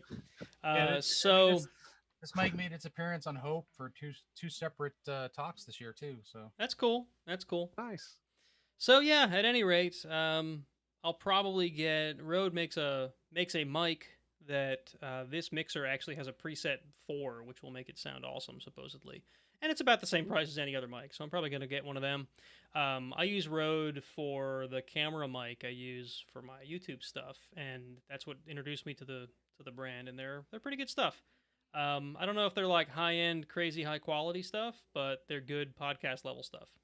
So I will probably get one of them in the next couple months. But yeah. So yeah, we have the new mixer, and it's pretty cool. It does stuff like, and I haven't played with some of this, but it'll do like multi-channel output that I can pipe directly into something like Adobe Audition on my laptop, and then I can get like several channel out, which will make mixing the podcast easier, or at least, I don't know about easier. It's technically more challenging, but it gives me more options. I'm not doing that because I didn't want to make things too complicated on show night. But it's got a built-in recorder. It's got that big red button you saw at the top of it that was bright red. That's the record button. Lets me know that I've actually not forgotten to hit the button to record the show. And it saved us tonight because right as I was hitting the go live button, I hit the record button because I realized I was not recording. So anyway, it's got a built-in soundboard. So like it came with built-in sounds like this one, which you've probably heard on other podcasts that maybe also use the Rodecaster Pro. How's our studio audience feel about this How about this mixer? Yeah, I don't know. Let's hear it from the studio audience. How do we sound tonight? Do we sound good? Everyone, we at the beginning of the stream we had some comments that we were kind of low. No, dude, you were supposed to press one of the soundboard buttons. Oh, I get it. I don't know which button it is. Is it this one? There you go. The crowd goes wild. The crowd goes wild. We'll edit that later. Yeah. We want it. What? Who is? Someone is Is calling it the soundboard somebody. or your phone? That's. there's an incoming phone call. God knows, there's too many devices in this room. That sounded like a Facebook phone call. But why anybody does phone calls through Facebook, I don't know. I don't know either. So that Marc can get all of the audio and know what's going on in your life? Huh? How else would Mark Zuckerberg know everything that's going on in your life? You're right. If you're not making phone calls through Facebook. It's very important to the Facebook algorithm that you do all of your phone calls, instant messages, emails, etc. through Facebook. Right. So at any rate, we've got the mixer now, and I'm very happy for that. I see Josh complaining about how short our break was in the chat. I don't know if that was a complaint so much as astonishment. Yeah, he's probably right. Well, we didn't have crunchy snacks this time. which we. I don't think I've ever heard Josh complain in my life. You're probably right. He's a pretty easygoing That's guy. okay. I was the exact opposite. You know, the whole like, wait, we're having breaks. Yeah, you What? probably had no idea we were even going to have one because I don't think we had OBS set up the last No, time you were on. I've been on when we heard it. Still funny. Yeah. It's nice to be able to take a break in the middle. All right, so that's all the announcements I had. It turns out that in that Wait. gap where we skipped a show, there's that Wait. thing again. BSides Delaware is happening this year. Is it? I'm gonna pimp. Yeah, Is it we're going to doing be it online? Okay, so cool. Yeah, it's gonna be virtually. It's Speak. the 13th, 14th of November. Don't quote me. I'll get the links and stuff in there. We're in the process of building it right now. So we've upped our meetings to weekly, and we are full speed ahead with BSides Virtual. Any ideas how you're going to execute on that? Is it going to be similar to what DEF CON was, or is it going to be No, something well, totally different? We have a all-in-one platform we're using, which looks pretty good. So we spent some time trying to figure out how to do it. We didn't want to juggle. Basically, like all of the different conferences that we've seen, you've got video through YouTube and some of the videos through this and some of the videos through that. And you've got the Discord, and there's the Slacks, and then there's the IRC. Like everything's all over the place. We wanted a single platform to do everything. And there's a couple of them out there. And we settled on one, and we are in the process of moving forward to build the virtual con. First year doing the virtual con, so expect it to not be the best in the world, but the plan is to make it better. And if it works out the way we want it to, this will end up being a partner, if you will, for future conferences. So we can do the in-person conference and still have all the virtual stuff going at the same time, and do the streaming and everything else. So we're sort of trying to build for the future, if you will. So we do virtual this year because kind of have to, but in future years we do a physical conference with a virtual component. That's kind of cool. That's the plan anyway. Yeah, We'll see what happens. Yeah, I wonder if that'll be sticky, or whether companies will be like, oh, people aren't coming, Well, and the expectation is that the virtual is free, so they're losing money. I'm just being super cynical right there for a moment. We don't really care about that because BSides has been free for years. Yeah, BSides Oh, is well, essentially that's free true. already. Yeah, That's true. So The only way fee we're was for looking at it- food, right? Yeah, basically. And a T-shirt. Yep. So the way we're looking at it is, as the years have gone on, there's been more and more and more of a push to have live video during the conference. Yeah. And this is pretty much, I mean, I don't know about conferences that aren't security, although I'm seeing it in DevOps conferences too. There's a push to have all of your video streamed live online, at which point, like, you don't have to pay for the conference. All of it's available online. I find in-person conferences, I don't go for the content. Yep. I go for the networking. So like I will still pay to go to a conference because there's other reasons to be there. But that said, we're thinking, if is there a way that we can sort of advance that and maybe take this as a leap forward, where we're not just streaming online, but where we have discussions online and everything's sort of like put together in a semi-professional way. So we're playing, and we'll figure out what happens. So I don't know if you heard any of our show from last week or 2 weeks ago when we had Josh and Heave Hacker on. Yes, we had Heave Hacker on, by the way, which Yeah, I know. you may know or may not know.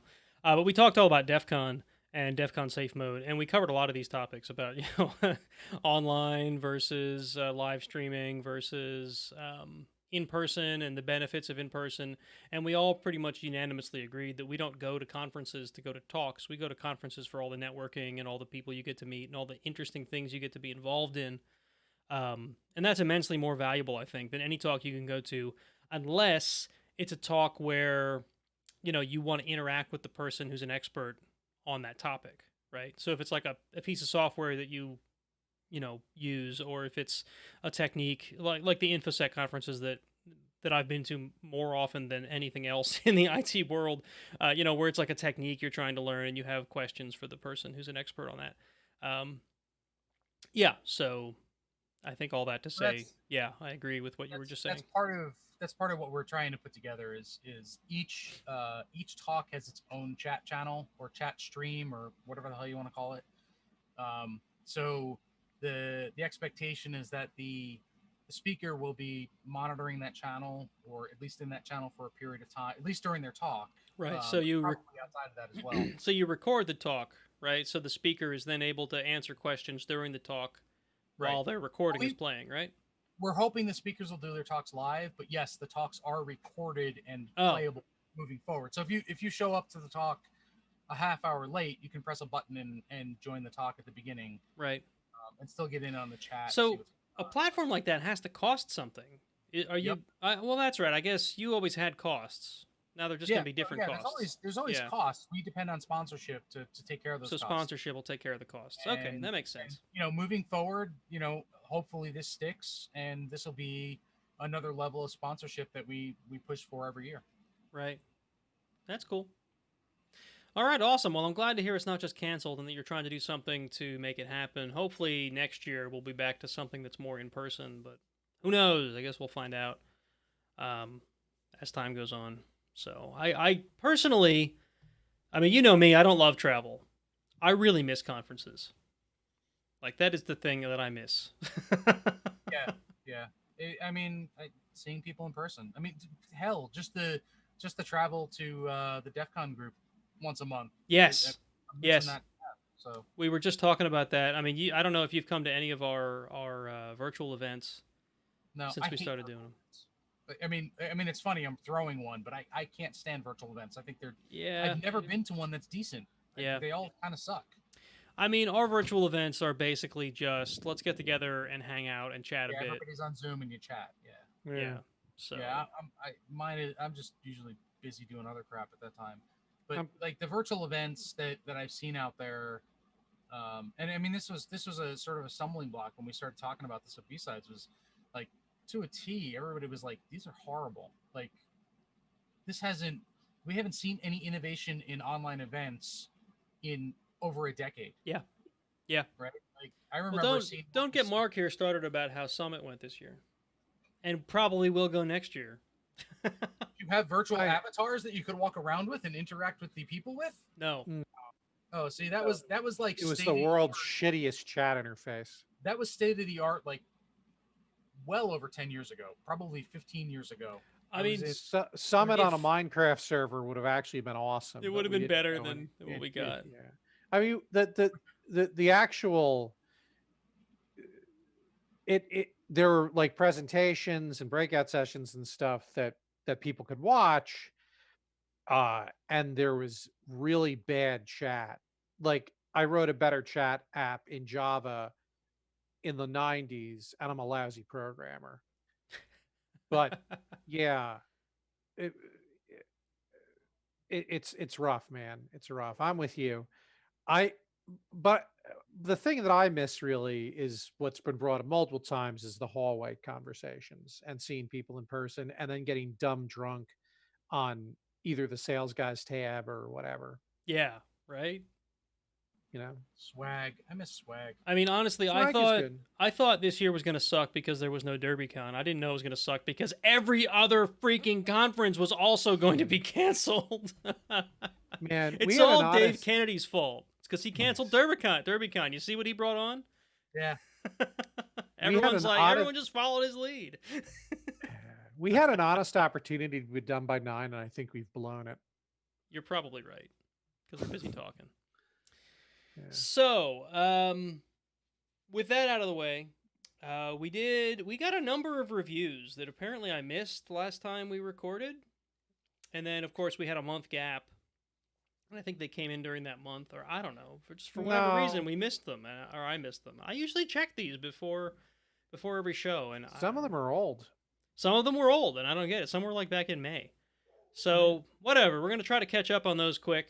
We got a couple good reviews and one bad one. And I figured we'd address the not so great one first. Yeah, I know. I'm sorry, Marc. All right. So we got a review from a guy who calls himself Death by Hubris. And his review is Uncle Marc just annoys me way too much to keep listening. Brought the show from 4 or 5 stars to 2, and frankly, just not worth listening. His constant interruptions to inject unfunny jokes, repetition lines, and very loud, periodic yelling have ruined a once enjoyable listen. Unsubscribing, removing from recommended list. So, I've always said that good or bad, we want your feedback, and you guys have given us the feedback. So, I wanted to address this one on the air. I invited Marc to the show because I thought he would be a good balance to the existing hosts, right? So, I felt like Marc brings a little more energy to the show than what we had before. Nothing against our existing hosts. I just thought it'd be a good addition, and that hasn't changed. So, Marc, you got nothing to worry about here. There's no like, I'm sorry, Marc, but you're fired. What I'm will sorry. I do with all the money I don't make from the Iron Sysadmin? Right. But I know you enjoy being on the show. So no, I do. I'm sorry that Death by Hubris doesn't like your energy. We were firing him. Wasn't that? Did I miss that part? Sorry, we changed. I changed it. I got cold feet. I'm sorry. Oh, you're afraid of Marc. Okay, got it. I've never had to fire somebody before. So no, I mean seriously. I get it. Not everybody likes high energy people, and Marc, you're sort of a high energy person, but that's not going to change anything. You know what Death by Hubris wants? He wants you to let him go, send his ass to the door. Oh, I'm sorry. I just kind of. Actually, Death by Hubris he does make some valid points, and you and I talked about this. I do tend to respond to things quickly. Part of that's my personality. Part of I'm Jersey, right? Remember we talked about Jersey last show? Nobody likes Jersey. So what I need to do is when we're in a group conversation like this, I need to take care that I don't jump on people, right? I need to take a breath before putting my 2 cents in. It's something I suspected, but so Death by Hubris kind of validates some of that a little bit. So all right, and it probably feels like interruption, right? Yeah. The corny jokes, they're not going anywhere. Yeah. I've told bad corny dad jokes since long before I was a dad. So if they're a deal breaker, sorry, Death. That's you and I are just gonna have to part ways. That's kind of your personal brand, right? We have to keep that. And the loud noises, well, we'll see what we can do about that. Again, no promises there. Part of the loud could also be the way in which the show is recorded and mixed, and maybe that'll get better with the new mixer, right? We've always had problems with audio levels, especially if we don't keep our voices metered, right? Anytime any of us gets a higher or lower pitch, the old way in which I mixed the show, it just couldn't account for that. And this mixer is supposed to help with that, so we'll see. We'll see how it turns out. Hopefully that is the case, and it helps level some of that out, and maybe that'll also help. That being said, I've often had roles where I've been a private instructor. I've been places where I speak in front of groups, and you didn't even at Red Hat Convergence events when I'd be doing one session in one room and there was a divider and there was another session in the other room, people would sometimes be like, wow, it was like I was hearing both of them at once. So I'm loud. I get that. That's kind of me. Sure. So I can turn the volume. I can try and turn my internal volume down a little bit. I won't always succeed, but so Death by Hubris, thank you for your feedback. It has been considered, and I think I can take something valuable from it. And I hope we haven't lost you as a listener or a viewer, but if we have, I'm sorry, and hopefully we can earn you back sometime later. And if not, sorry. we're not going to change the show considerably due to one piece of feedback, but we do appreciate constructive criticism. So if anybody else has any suggestions or anything they don't like about the show, I've always said it, go ahead, let us know. We don't know what we're doing right or wrong unless you let us know. So speaking of things we're doing right, we have 2 more reviews that are on a much more positive note. We got one from Frame45. I have no idea what that references to, but that's what he calls himself, or what they call themselves. I've had this podcast on my phone for a while, but just lately started diving in. Really liking the tech info and the personal interaction back and forth. Personalities make me feel like I'm listening to friends that I've never met. So that's cool. Or that I've never met in person. Thanks for the show, guys. Love the interviews. Really enjoy hearing how people get into tech. So we've had a number of times where we talk about our past and how we got into this stuff, and it sounds like Frame45 likes that. So that's cool. I don't think we're going to stop doing that anyway. And the last one is another 5-star review from I Am Teh Michael. I'm pretty sure that's intentional. I'm sure it's got to be, right? Fun to hear from like-minded folk. It's been a fun show so far to listen to. Thanks for making these, and you're welcome. Exclamation point. Yes, exclamation point. So you're welcome.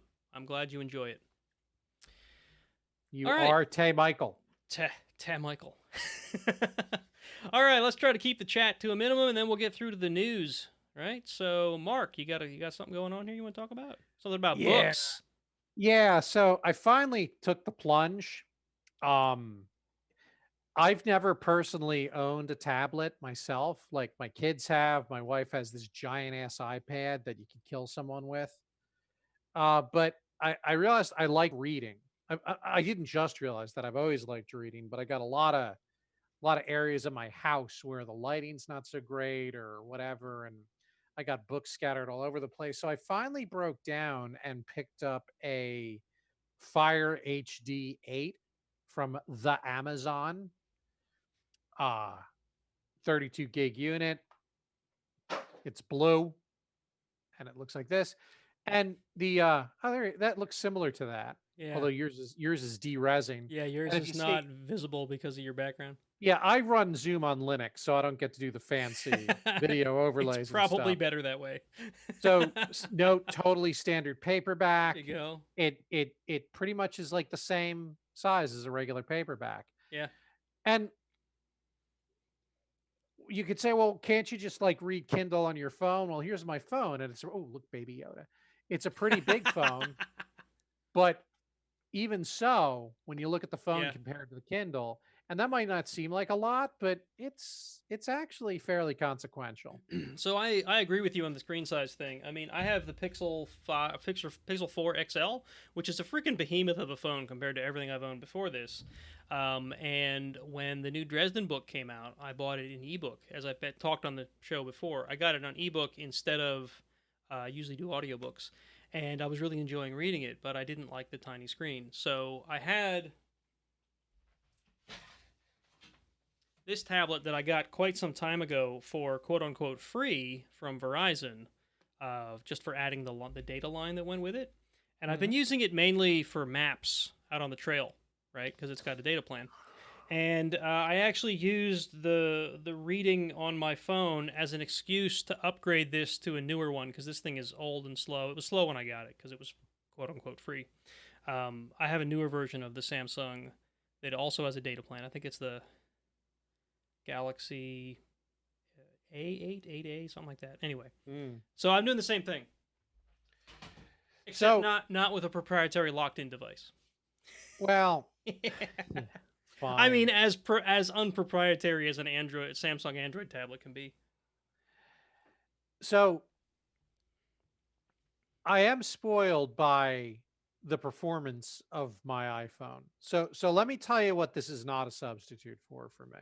This is not a substitute for a general computing device. No. It's not something I plan to play games on. It's not something I plan to do really anything but read and maybe do some other light Kindle type things on, like maybe watch something off of Prime or something like that if I feel like it. Because quite frankly, when you're out, the Kindle app itself is beautiful. So like there's the Kindle app, and it's fast, it's responsive, it looks good. But once you get to the actual UI and you start doing stuff with it, it's clear it's a $90 tablet. Yeah. Right. because again, I've got a really high performant laptop. I've got a killer gaming rig. I've got the iPhone 10R. They all are balls to the wall performing machines. This thing is like the Fred Flintstone hamster is inside turning the wheels and Yeah. stuff that you expect to be almost instantaneous. It's like, are you kidding me? You're still thinking about it? Yeah, that's The how other my thing, this is also very disappointing. Alexa, open Skyrim. And it doesn't do the Skyrim game, the Skyrim skill. It just opens a search map of various Skyrim things I can download. I wanted to play friggin' Skyrim on it, like the Yeah. Alexa skill. And it's Okay. enabled on my account. So if anybody from friggin' Amazon is listening, this This is tablet dumb, won't, yeah. the Skyrim Extra Special Extended Edition won't run on this when I ask it to open it. So now That being said, everybody's Amazon devices just keyed and started playing Skyrim because you said that. Yes, Get Did it? yours at home? Creaking wooden door. And I actually want, and I actually don't own. This is like my Amazon device. Like I've got a Google Home. I claimed my son's. It's outside of my office door, so I can listen to music on it. And I obviously have my girl Siri on this, but Alexa's betraying me. I wanted to play Skyrim. I want it. That's okay. You're But- better off that way anyway. Right. So, so as an e-reader, which is what I wanted it for in the first place, it's good. As a general purpose computing device, I'm not sold, but that wasn't the intended purpose. Yeah. Yeah, I don't like reading on active displays. I prefer I have the Paperwhite, the e-ink display. I thought Right. about the Paperwhite, but it was a lot more money and seemed less capable. It is a lot more money and it is a lot less capable, but I can sit and read this for hours, whereas, I can read an active screen for 10 minutes before my eyes start bleeding. Really? Wow. Yeah. Yeah, reading on my Samsung tablet has actually been decent. It doesn't. I seem haven't to had bother that my same eyes. problem on this. Of course, I don't read for hours on end. I'll read for half an hour to an hour before bed, right? I don't sit around and read for 6 hours at a time or something. Like Jason, you probably do. If I know you, when you have a chance, you probably sit down for long reading sessions. When I can, yeah. Yeah, that's what I mean. I'll take it out and I'll have a cigar and a scotch and sit for an hour and a half, 2 hours and read. Yeah. All right. Otherwise, how do I get through things like Dresden? You're right. You're And right. Damn it! You do it I have to 30 minutes to an hour a night, like I do. It's another 21 days before the next book is out. I got through it surprisingly quickly, even though I was only reading it for that little bit of time per day. And of course, there were a couple lunch breaks where I went out and sat on the front porch and read because I wanted to get through that book. So there's also as a slight aside, there's a Kickstarter right now from Cory Doctorow for his third book in the Little Brother series. Oh, that's cool. Which is basically it's a big FU to Amazon because he wants to. It's basically to pay for somebody to do the audiobook. I'll read that. You can get all three books as free open formats, and all three books as audiobooks as well. So worth taking a look at. That's cool. I liked the first two. I liked the first one the most. The second one was good, but the first one was awesome. I have not had a chance to read the second one yet, and I'm Really? Yeah. Wow. I did that one on audiobook as well. I read the first one like 2 or 3 times. So yeah, I've listened to that probably 3 or 4 times too. It's a good story. All right, so as far as chat goes, you already know I passed my RHCE, but that was an event. That's a thing that's happened. The other thing is, and I don't know if I can maybe include pictures or something in the show notes. I probably won't, but my dad and I, so my kids are schooling from home this year and maybe permanently. I think I've talked about that in the past. It's not just because of the state of the world. It's because we thought it was the right choice for our one daughter, and our other daughter, we'll see how she does. She may go back to public school next year, but we figured if we were keeping one home, we'll keep them both home this year. But they needed a place to sit, right? When we didn't want to go out and buy desks, and we have a limited amount of space. So my wife had found this sort of like double-sided desk somewhere, and she said, "Can we get one of these?" And I thought, that looks like it basically looks like a bookcase with two fold down desks on either side. I thought, we don't need to go buy one of those. We can build one of those. So my dad and I got together and we built one, and it came out really cool. It's basically like a 6 foot tall. It really does look like a bookcase, except it's double sided. There's shelves on both sides, and then we have like a 28-inch per side desktop that folds down, and we have legs that you can attach. So that when you fold it down, it has legs to sit on, so the kid doesn't lean on it and tip the whole thing over or something. And we got them set up for their year of school at that, and they have a nice little workspace on each side, and there's plenty of room for all their school supplies. And CCA, which is the school that we've enrolled them in, Commonwealth Charter Academy, I think it's called. They sent them little laptops, so there's perfect room for them. There's even I made sure there was enough room that I could put an external monitor in there as well. So if we decide that they need more room, we can go hook up an extra monitor. And there's a little shelf at the top for their printer, which my wife can't reach, so I'm gonna have to move the printer because she's short.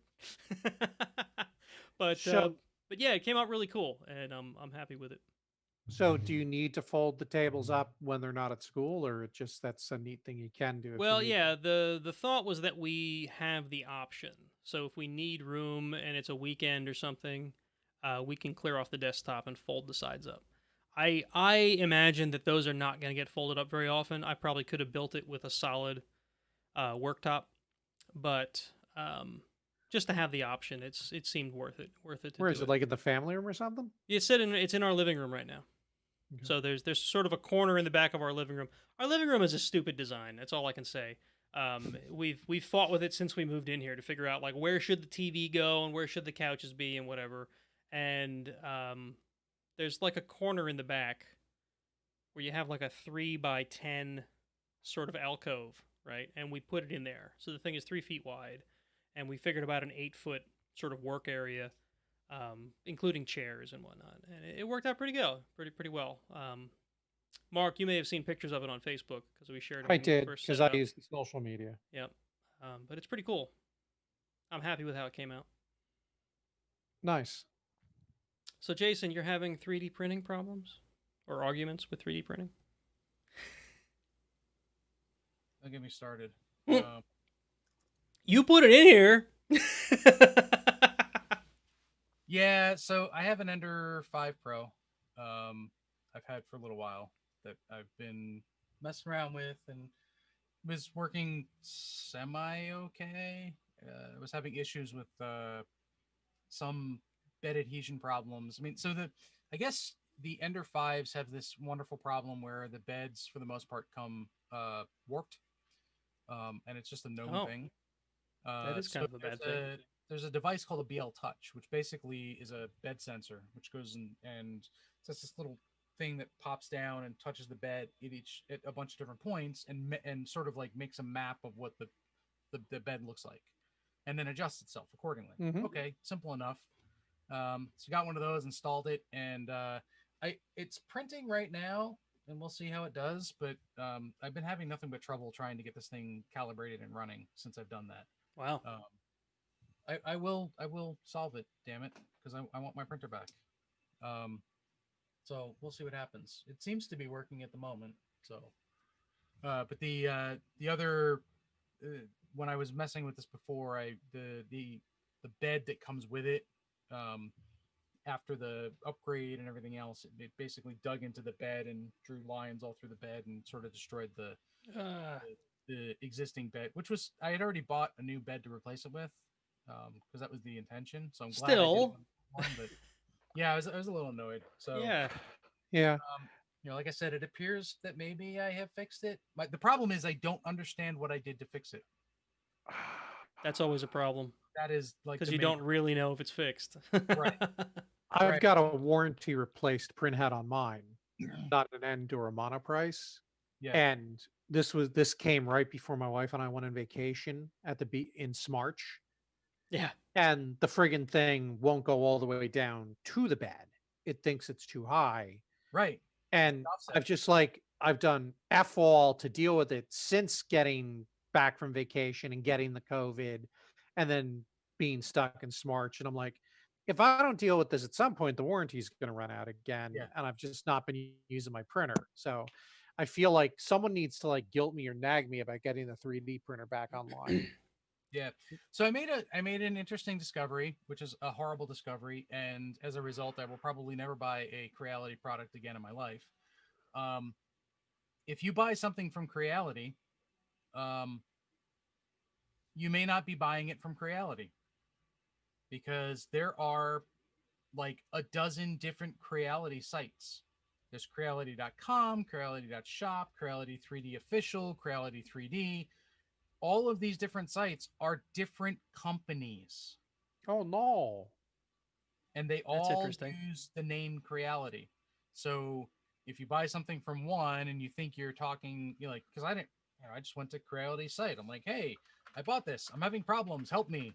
And they're like, oh, we need to see the receipt. I'm like, okay. So I sent them the receipt. They're like, you didn't buy that from us. I'm like, but you're Creality, aren't you? No, you must have bought that from We're the this other other Creality. Creality. I'm like, what the? Are you kidding me? Yeah. So I don't know if I've gotten it. I don't know if anything that I've purchased actually came from the company that made it, or if it's just a bunch of resellers Wow. that are reselling it and giving me crappy support. So, um, you know, it seems again, it seems like it's working now, but we'll see what happens. And then, my other project's been the Barcade, so I'm in the process of organizing ROMs and getting that all Oh, set up. that's what it is. Okay, I'm like, what's the Barcade? And now I remember. This is Yeah. the Raspberry Pi based bar top gaming system you were building. Yeah, so I got a 256 gig SD card for the, I figured I'll just throw all the ROMs on that. And I'll be Yeah. done. And I started digging into like, first of all, when you put Raspberry Pi on um an SD card, it automatically says, "Oh, look, there's more space," and sucks up all the space for you, which is Oops. Mhm. really annoying, and it's a pain in the ass to get it to not do that. There's like all sorts of stupid things you have to do to make it not do that. Why do you want it to not do that? Well, because I wanted to put the ROMs in its own partition so that if I ever had to blow away Raspberry Pi and like install a new version or whatever, it wouldn't modify the partition with the ROMs in it. What are you running on it now? Raspbian something. It's retro. It's RetroPie? yeah.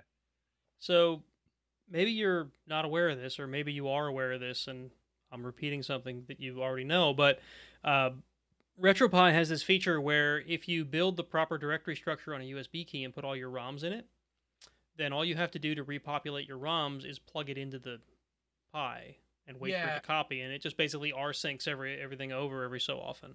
Between the joysticks and the sound and everything else, USB ports are at a premium. Well, no, So you plug it in once. You plug it in, so like you say you have to blow it away and reinstall it. You blow it away and you reinstall it. oh, it copies it back. And then you plug it in and it rsyncs, and then when it's done, you unplug it. And then you don't have to do that Yeah. again unless you want to So- add more ROMs or you have to blow it away again. Right. So I found a better way to do it. Because apparently putting ROMs onto the SD card is a really bad thing because I don't know. Apparently it destroys the SD card very rapidly. Yeah, SD cards are Yeah. they're not the high throughput long life card or storage devices that we all wish they were. Yeah. So instead, you can run them off of like Samba mounts. Uh-huh. That's another So- thing I was going to mention. so It's I'm now I have a NAS device, a Synology. So I'm building a mount for all the ROMs and everything. So Nice. but That's a proper copying- nerd way to do it. yeah. Copying Network. around 70,000 plus ROMs is time consuming. So it's taking a while to get it all. Because Network attached game device is what you've got now. I'm sure all it does You're is the it probably just sucks the ROM in once when you fire the emulator up, and it's not like it's banging the share the entire time. It right? probably synchronizes them the same way that USB stick does. I've got 2 dedicated 1 gig ports on the NAS. I could care less if it bangs on the. Well, right, but the point is that the ROM's not going to be big in modern Yeah, terms well, anyway. Yeah. Depends on what we're talking about. Yeah. Yeah, some arcade ROMs are huge. Some MAME ROMs. Define huge. Well, like a gig or 2. They can get pretty big. Not terabytes. I haven't seen a MAME ROM that big, but I've seen other like PlayStation or Yeah. some stuff. Can be Well, but PlayStation, you mean like old school PlayStation or new PlayStation? no, you can't go. Yeah, we're talking PS1, PS1, I PS2 think is, maybe. I haven't seen a I emulator. think they're all PS1. It's all PS1, but they're like 6, 7, 800 meg. Yeah, well, they're a CD image. Right, fair enough. All right. Yeah, Yeah, I'm but- thinking of when I was messing around with MAME and stuff. It Oh, yeah, was like- 80s arcade games. Yeah, like NES ROMs are like a couple K. Yeah. A couple 100K maybe. yeah, Because they didn't have that much storage on those cartridges. Back when games were good. Finally Yeah. I got a 32-inch TV for it, so it's a proper TV that fits in the. It's all mounted. That's cool. and everything now. And I had somebody create. I haven't printed them yet, but I have graphics that were created for it, so I'll get those printed and slap those on the sides, and then then I'll have games and I can play games on it It's Sweet. pretty cool. and work. I've been doing work. Work. Work Aren't we sucks. all? All right. So I think that brings us along to the news. Jason, I know you said you were going to drop at 9 and it's 9:05. Are you going to drop or are you going to hang out for the Probably news? not. I'll probably hang out. Good. I'm glad that you'll hang out. So all right, I'm gonna push the purple button. I made sure that the purple button stayed purple when I set up the Roadcaster. So here we go. Good.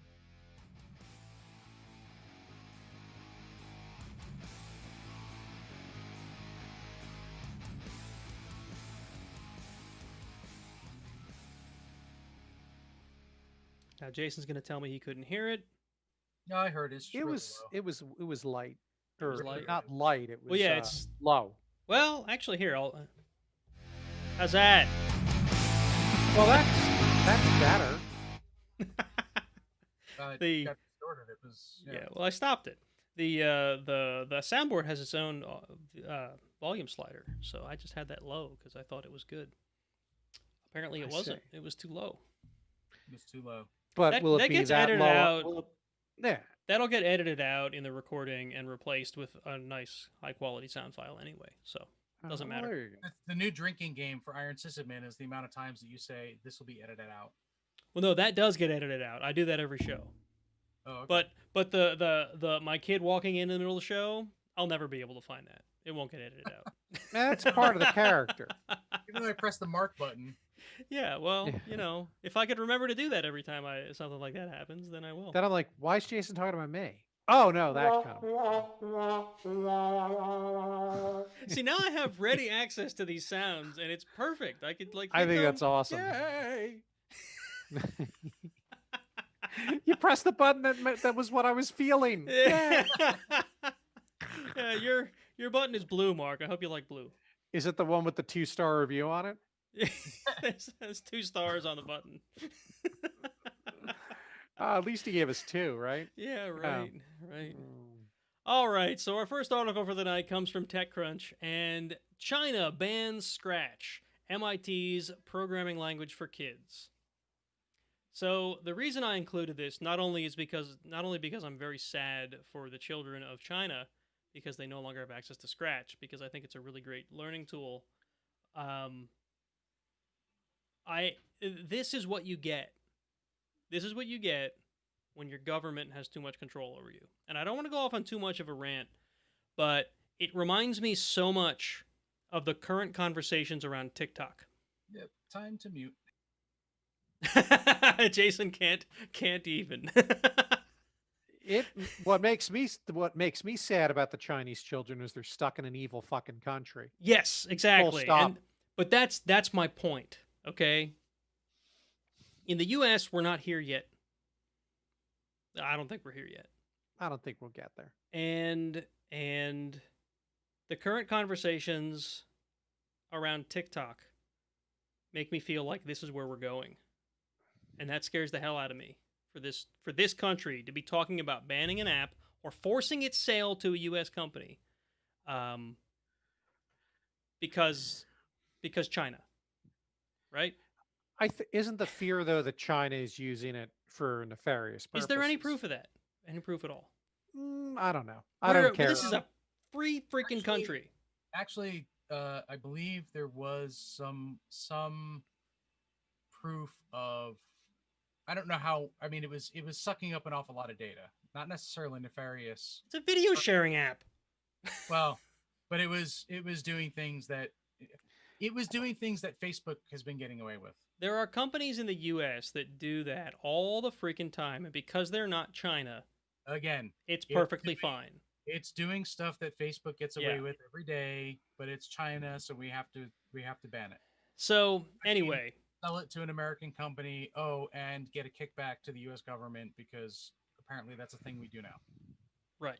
So China has decided that Scratch, which if you're not familiar with Scratch, is basically a very simplified.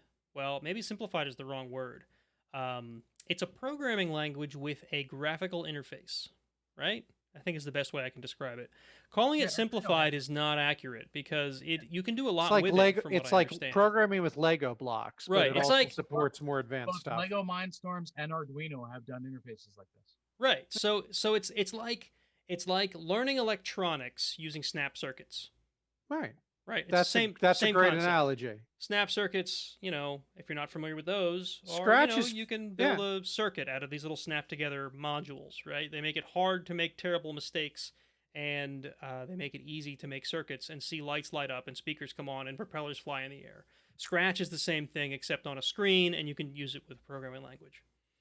Or use it like a programming language. It is a programming language. Anyway, China has decided that there are elements of Scratch and elements of the community surrounding Scratch that are somehow like poisoning to the Chinese youth. I don't know how they don't really go into detail in this article on TechCrunch, but there's some quotes. Well, they do say that there's a lot of content that is anti-China.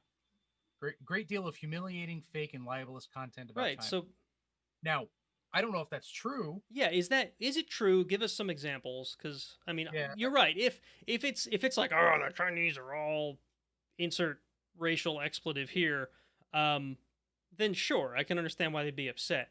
But that doesn't sound like a reason to block the service. It sounds like a reason to go to the hopefully level-headed people at MIT that run this and go like, hey, can you make this a little more inclusive? Hey. Yeah. Hey. To be clear, I'm sure it's not just stuff against China. I'm sure it's like all over the place. If that stuff exists, it's going to exist across the board against, other countries and races. Yeah, and I'm guessing that this is within the community, not within the Scratch UI itself.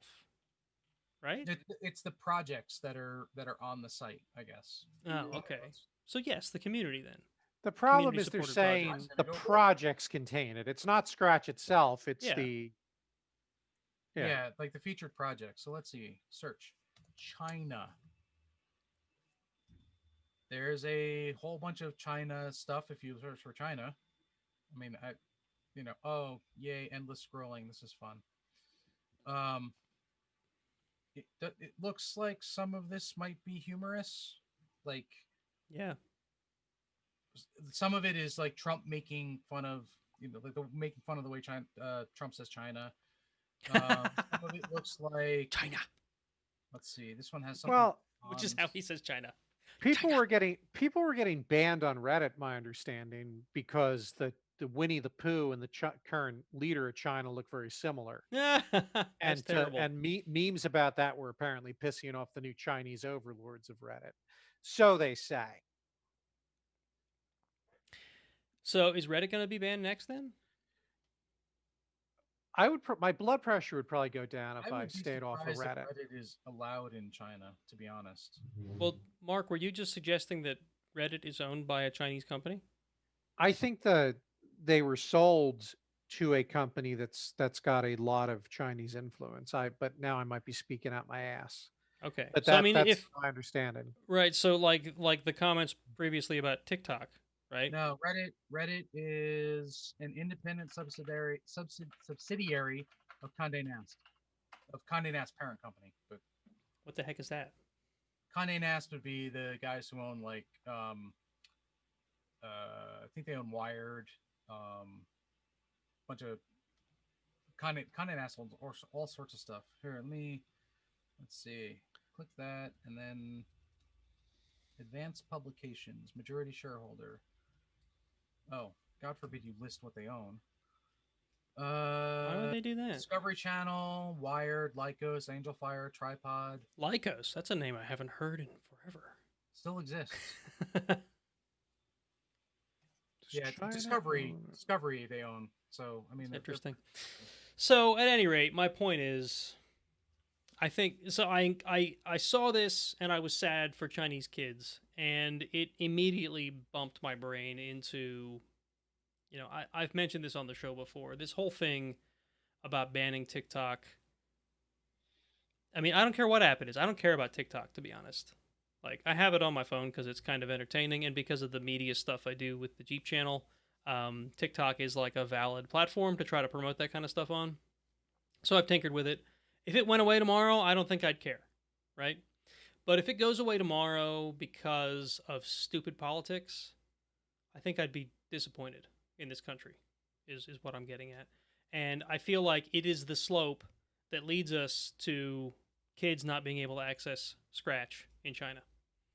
Well, I mean, one of the comments that's in the article actually is pretty spot on. This happens a lot. We're trying to block something, and then shortly And then makes their own.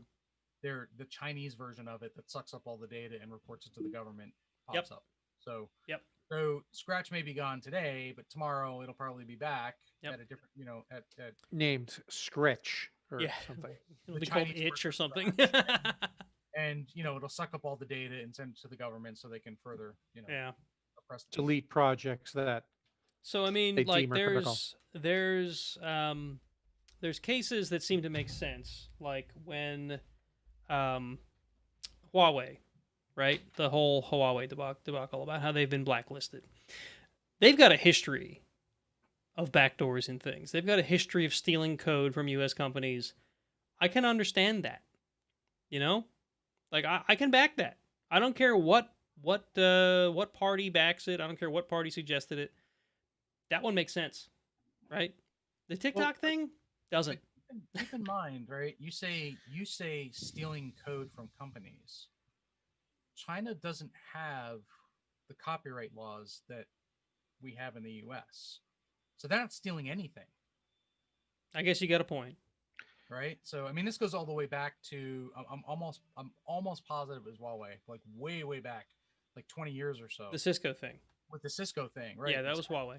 Where they, word for word copied the entirety of Cisco's iOS, and they got sued. And I think they lost in the U.S., but I mean, they don't care in China. They don't. Right. They don't care. They're right. Have these laws, but I mean, this is nothing new. Like something goes up, like, hey, I mean, this is a huge problem with Kickstarter that a lot of creators are having on Kickstarter, which is they come up with these new products and they put them on Kickstarter. They want to raise the money to be able to build them, and by the time that their Kickstarter campaign is over, it's already been cloned by 20 companies in China and is being sold everywhere. Yeah. And there's nothing they can do about it because, again, these laws don't exist in China. China's not, as a country, China's not really our friend in a lot of ways. And we have in a lot of ways sold our souls for cheap plastic crap over the past 30 or 40 years. And now we're paying the piper. We got NBA players who are afraid to speak out against government atrocities because they don't want to offend the Chinese government. I mean, how friggin' crazy is that? Right. Yeah, well, they're starting to say the same thing about the U.S. and not being able to speak out against the atrocities here. But This is my point. I see plenty of atrocities speaking out in the United States, and Nah, people not are not disappeared. Yeah. Well, Right. It's not like China. I don't know. Portland was interesting. Yet. It's not like China yet. That's right. my point. Right. That's what I'm saying. Like I feel like the US is at the top of the slope. Right? And we can stay up there or we can start to tumble our way down. And I feel like I don't care what party you support. I feel like we're on our way down the slope. We're like at the cusp. Insert And privacy rants again. I mean, So, whatever it is, privacy, liberty, rights, whatever. I think we're at the cusp of falling down a very slippery slope of things being taken away from us in the name of our own safety. Spoiler alert, it doesn't matter who wins in November either. No, 'Cause it both doesn't. of the major parties are terrible when it comes to this stuff. Oh, yeah. Terrible. Yeah, they're both willing to take away our liberties for the names of different things. One's, I don't want to get too political, but you're right. It doesn't matter who wins. So how about that next article? How about that next article? It's another Chinese article. Oh, crap. It's also about China. More chip bans. We don't have to talk about it if you don't want. We can skip right to the next one, which is about the PS5. Okay, let's talk about the PS5 because we're already running late. Yeah. We'll So include this we'll include the article we're skipping in the show notes if anybody wants to read it. Yeah, it's another Huawei that's getting blocked. Yay. Yeah. So this is a total fluff piece from Tech Radar. I saw this today because I'm mulling over if I even have a next gen console strategy. So a few years ago, it's actually more than a few years ago now, I had a bunch of old college friends and each of them owned the Xbox and the PlayStation 3. And I was deciding to buy a console because I could afford that and I couldn't afford a good gaming rig. And I settled on the PS3 because it had a Blu-ray player built in and the Xbox did not. So That's a good reason. it got me the PlayStation and a Blu-ray player, and then we played a whole lot of Borderlands together. And then Borderlands 2 and whatnot. And then when Fallout 4 came out, I had a gaming rig, but it did not meet Fallout 4 specs. So I ended up with a PS4. It is safe to say that I use the PS4 every day. It's also safe to say that 99.9% of the time I use it for streaming video because it's hooked to my giant TV in the other room, and it does a fantastic job streaming video, but I don't really play games on it anymore. I have a fair number of games, but most of my gaming is either on the Switch or on my gaming rig and whatnot. So I'm really struggling. Is pre-ordering a console something I even want to get into? And do you guys even like do you guys do consoles at all? I don't even know. Yeah, I'm on the Xbox bandwagon. Yeah. I have a PS4. I had a PS3. We have a Switch. I don't play them much, to be honest. I feel the control that I get from a keyboard and mouse is superior than the control I get from a little controller in my hands, especially for first-person shooters. I just cannot do first-person shooters on a controller in my hands. I don't know why. I just can't. I don't know if I don't have the coordination or whatever. With the trackball that I use on my desk, I'm pretty good. I mean, I'm not great, but I'm good enough. Right. It depends on the shooter. Some of them have been tuned pretty good for. Yeah, maybe that's it. Like Fallout 4 that you mentioned. I tried playing Fallout 4 on my PS4 by borrowing it from a friend before I ever bought it, and I'm glad I didn't buy it on the PS4 first because I was horribly inaccurate. But if I play it on PC, I'm not too bad. Yeah, I would hardly call that a first-person shooter. But there's Yeah, shooting PS4 elements, right? And that's what I mean. Yeah, but you use VATS, which becomes almost you almost totally freeze time. So if you're firing manually in Fallout 4, you're doing it wrong. You should be using VATS all the time. I had I'm telling you, you're playing your game wrong. Perhaps I didn't get that. I don't remember that. You get VATS at the beginning, you weren't paying attention. But Maybe that's that's okay. Maybe that's the problem. Okay. So I had a friend RTFM PS1, which I enjoyed. So I was one of the people that stood outside and waited for the PS2 and got that and played the hell out of it. And then was like, waiting on the edge for the PS3 to come out because of the disturbing amount of power that it had, and like the specs alone, it was amazing. And the time I didn't have the money to buy one, so I just sort of did without. And I ended up getting an Xbox 360 from a friend, and started playing that. And then shortly thereafter, got a PS3 from someone I knew. And I started playing that, and I just couldn't deal with the PS3. I didn't like it at all. So I've started on the Xbox bandwagon ever since. So I've got a One X now, and I will be picking up the new one when it comes out. I'm not sure. I don't know if I'm going to get a PS5. I may get it, but I'm never the pre-order guy. Not for consoles. I'm just not. I don't care that much about them. It'll be a year or two in, and I'll buy it when the price starts to come down a little bit. Yeah, I don't know. I have the TV set up and everything for the Series X. So I mean that's what I've been looking at. So I'll pick that up. And I'm not saying you're wrong. I'm just saying it's not the way I do it. We'll do the pass down thing where the console gets passed down to the next child, and then the next one. Yeah. That's what we did last time, and that's just what we'll do this time. Yeah, my son's at Stevens now. I would probably send the PS4 with him for his sophomore year if I picked up a 5. Because I probably wouldn't get the 5 at launch. What I did see today that I thought was interesting is that there is, I don't know if it's confirmed yet, but there is rumor that Microsoft is setting up like a payment plan type way of purchasing the new Xbox. That's what we need in this country. More payment plans. So yeah. The PS5 is going to be at least the same price as the Xbox, if not more. So, it would make sense for them to do that as well. So it's one of those, like, instead of having to drop $500 on November, whatever it is, you get the payment plan and do 12 months of, whatever that divides out into. Folks, I'm going to tell you from experience, payment plans are a bad idea. Anything that takes the thing you have to have now and lets you pay for it over time with interest, it's a bad idea. Don't do it. So that's why you never buy a car or a house. Cars and houses are different than gaming consoles. And if you can be patient and not pay interest for the car or the house, houses are really hard to do that with. Cars are getting really hard to do that with.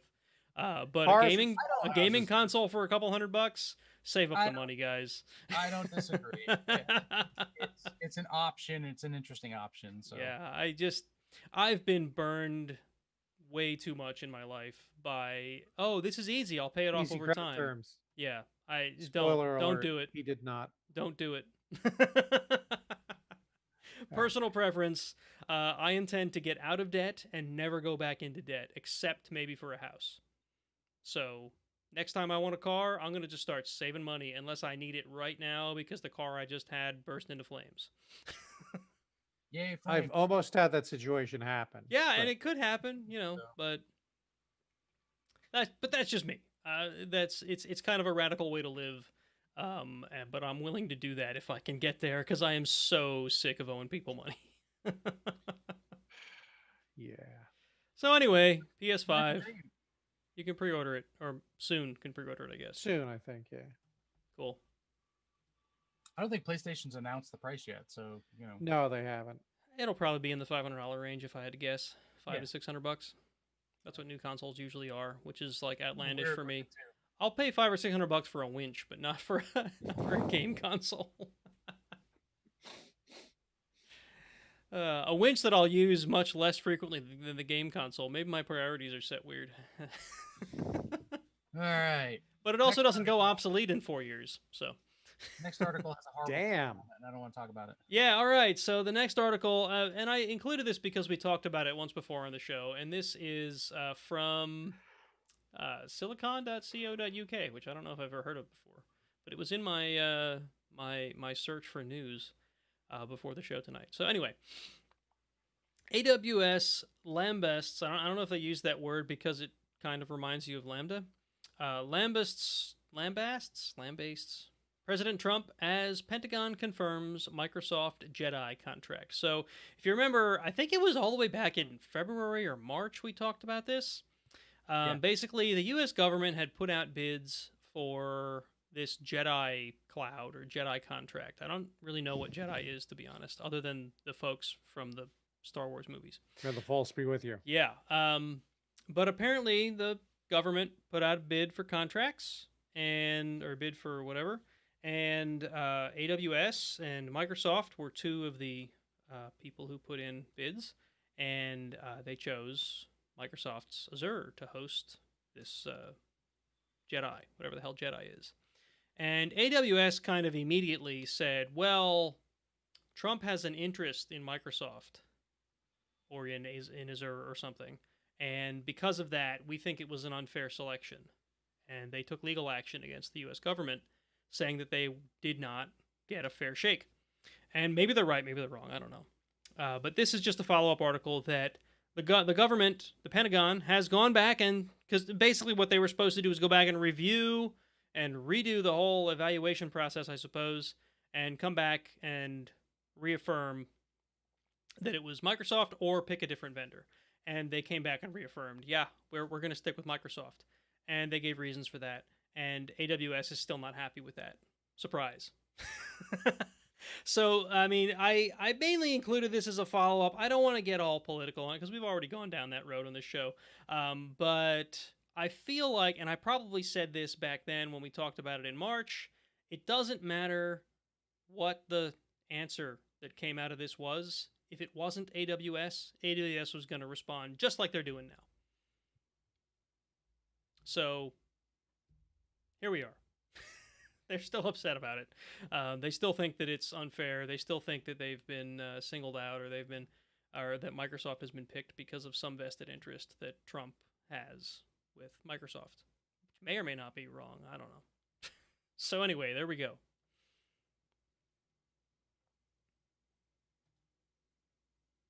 Apparently, Jason is staying out of this one. He's looking at his 3D printer. Not. The next one's funny though. I like the next one. Yeah, this next one, folks. Did you know that Adobe Flash is still supported like anywhere? So this comes from ZDNet. Microsoft says we're ending support for Adobe Flash. Here's how. So they're cutting support for Flash. Let's see, in December. It was announced back in 2020. Okay. This December of 2020 is when this is finally hitting. But they're cutting it in the new Edge browser, the legacy Edge browser, and Internet Explorer 11. Who's still using Internet Explorer 11, folks? Stop. Many companies, I'm sure. Stop. Yeah. Uninstall that crap. Really Dude, you don't get how big companies work sometimes. Like, no, I get it. Merck you had to use ridiculously old versions of IE because of some proprietary crap with a lot of the garbage third-party applications. Yeah, I'm looking at USAP. 11 might be new for some people. It might be. Yeah, right. Wait, we're still on 8. XP is still being used, so there's that. You're probably, you're not wrong. You're not wrong. IE. First-hand experience. Oh, sorry. Death by hubris. I made noise. You did it again. All right, and I added one more in here that came right from Google's blog. So is Flash really dead this time? Does anyone really believe that? I don't know. Probably not. It'll be back. People will find a way to turn it back on. I added one here that's more of an announcement than that I didn't dig into this article or at all yet, but I received as a Google user, I received an email today that Android 11 dropped today. So anybody with an Android device that actually gets updates, you should directly get Android from 11. The Google. Yeah. So if you've got a Pixel, you'll get an Android 11 soon. Everybody else, you might get it in the next 2 years or so, and then Android 12 will be. We don't know. You get Android 11 when you buy a new phone in 6 months. Yeah, there right. You go. Right. Truth. So Android 11 out. I haven't reviewed the new features or whatever, but undoubtedly I will have them forced upon me soon enough. This is not Android 11. No, it never will be because that's Amazon Fire OS. Yep. Which is it's based loosely on Android. Hey, when I turned it on, it had like the Le menu, the Lila menu. Did it really? It had a text-based menu which had some Android stuff on it. That's the first awesome. option was restart.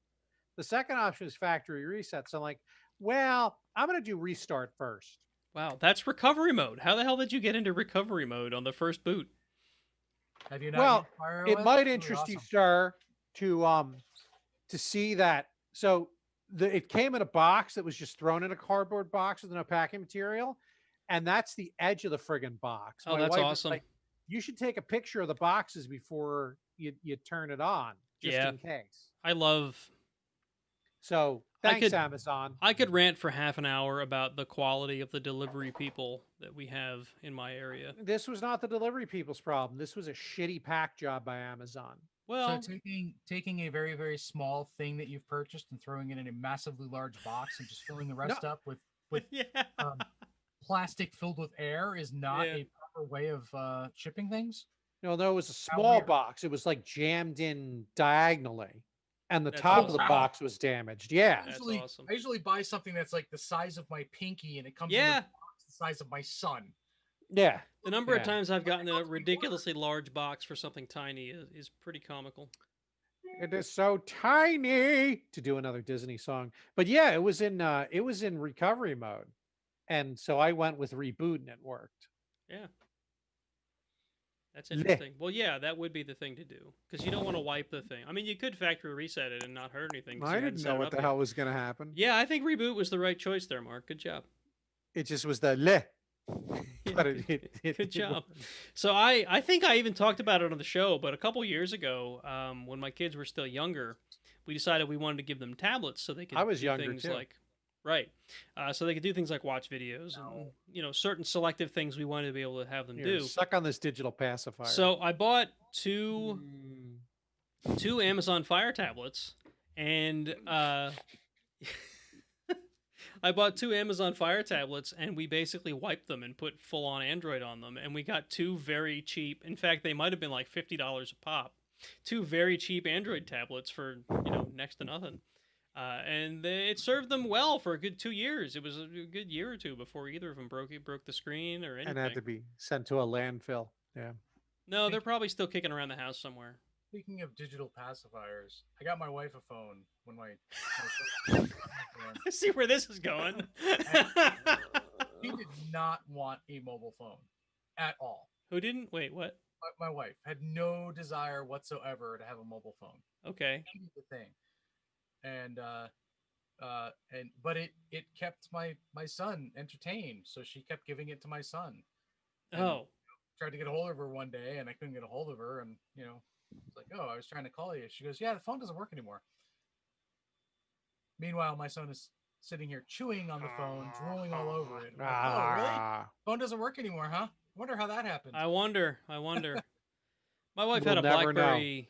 My wife had a BlackBerry Curve, long time back. That was like the last good BlackBerry device. I don't know if anybody remembers the BlackBerry Curve, but that was one of the few that had a good following. Right, people liked it because of the way the keyboard felt and all that stuff. And it was right around the time my oldest daughter was born, and same thing happened. She would let her like hold the phone and stuff. I'm like, that was a $500 phone, right? Why are you giving it to the less than 1-year-old? And sure enough, eventually, from her like putting it in her mouth, the microphone in the damn phone stopped working. So yeah, same deal. That's how my wife got her first Android device. Yeah, I just heard the news that BlackBerry is back again. Really? Are they still running Android? Because that was the last thing I heard. They were running Android. I think they're back to physical keyboards again. Yeah. Well, that was always their thing. That was their thing. Yeah. I'm not going to argue with them over it. I actually like the concept of a physical keyboard, but it's so hard to package that in a decent form factor that you can stick in your pocket. But now that we have phones that are like freaking enormous, I could put a physical keyboard on this, but then I wouldn't have the screen real estate, I guess. Yeah, if you take the bottom half of that for a keyboard, then where's this? I mean, you're gonna have a smaller screen. We can't do that. Can't have a smaller screen. How would you watch your YouTube? You need the holographic keyboard that's suspended in air. Yeah. Yes. Yep. Then how would you type on it? It would be suspended in air. You would Yeah, just but type. I mean, how would you'd get no tactile feedback. Oh, sort of like a glass touchscreen. Oh, okay, I see where you're going. No, I mean it would be holographic, like you projected by like lasers and shit. No, under I the get phone. that. Never mind. Well, maybe there could be a slight electrical charge, so That it would zaps tingle you when you tap. You tingle, not zap, tingle, tingle when you type. Ding, ding, ding, ding. Tingle when That you feels so good. That Like the sounds little fish that nibble people's toes when they go to the spa. They put their feet in in the thing, and there's fish that eat the dead flesh off their skin. Mark, I if you don't- take while you type, you're gonna get arrested. Yeah, Oh, you might. only I- in China. It's Only fine. in China. I don't. All right, so I think Dude, I think it's we're time- it's like- officially Is this the longest past. yet? I don't think so. Oh. The timer says 2 hours and 36 minutes. And what was last? Did we break 3 hours last? We time- were last like time? 2 hours and 40 something by the time we were done last We time. gotta stop. But that was after I edited, and this Hmm. is before I've edited. Does our audience even listen this long? But the break was short. Is anyone still there? Is anybody there? It says one's watching. I don't know. Is anybody in the YouTubes? Josh left, and Josh then left. Trooper was 1 in the morning for Trooper at some point. So Yeah, I guess I he's don't know still. if anybody's still there. All right, so we're gonna go ahead and close up the show. tonight. Take us home, man. Take us I think home. we're going to do that. All right, folks. So I know it's Tuesday, but normally you can watch us live every second and fourth Thursday of the month. This week is special because my wife's birthday is on Thursday, and I didn't want to record a show on her birthday because I'm a good Happy husband birthday. like that. You're I try saying to you're a be better anyway. husband than us. So if you want to watch us live, you can do so on YouTube or Twitch now. So if you want to go subscribe to us on one of those platforms, whichever one you prefer, you'll know when we go live, and then you can watch us record this, awesome piece of podcastery live. Podcastery. Live on the interwebs. You can join our Matrix community because Slack expired our invite again, and I don't feel like refreshing it. So you can go join our Matrix community at the link here in the show notes, or by going to ironsysadmin.com. And then there's a link for it in the menus there. You can follow us on Facebook or Twitter. Just look up Iron Sysadmin, and you can subscribe wherever you find podcasts. And if you can't find us on your podcast platform of choice, please let us know, and we'll try to get ourselves added to that as well. And don't forget about our Patreon and our Teespring shop, where you can go and get cool T-shirts and whatever, to support the show. And with that, I think we are about done. So thank you, everyone who decided to watch us live, and thank you, anyone who's listening after the fact. And I think we're going to call it a night. Any last words? Fish. No. Fish. Fish is a good word. All right, folks. We will catch you next time as soon as I can find the right thing here. Here it is. All right. Good night, everybody.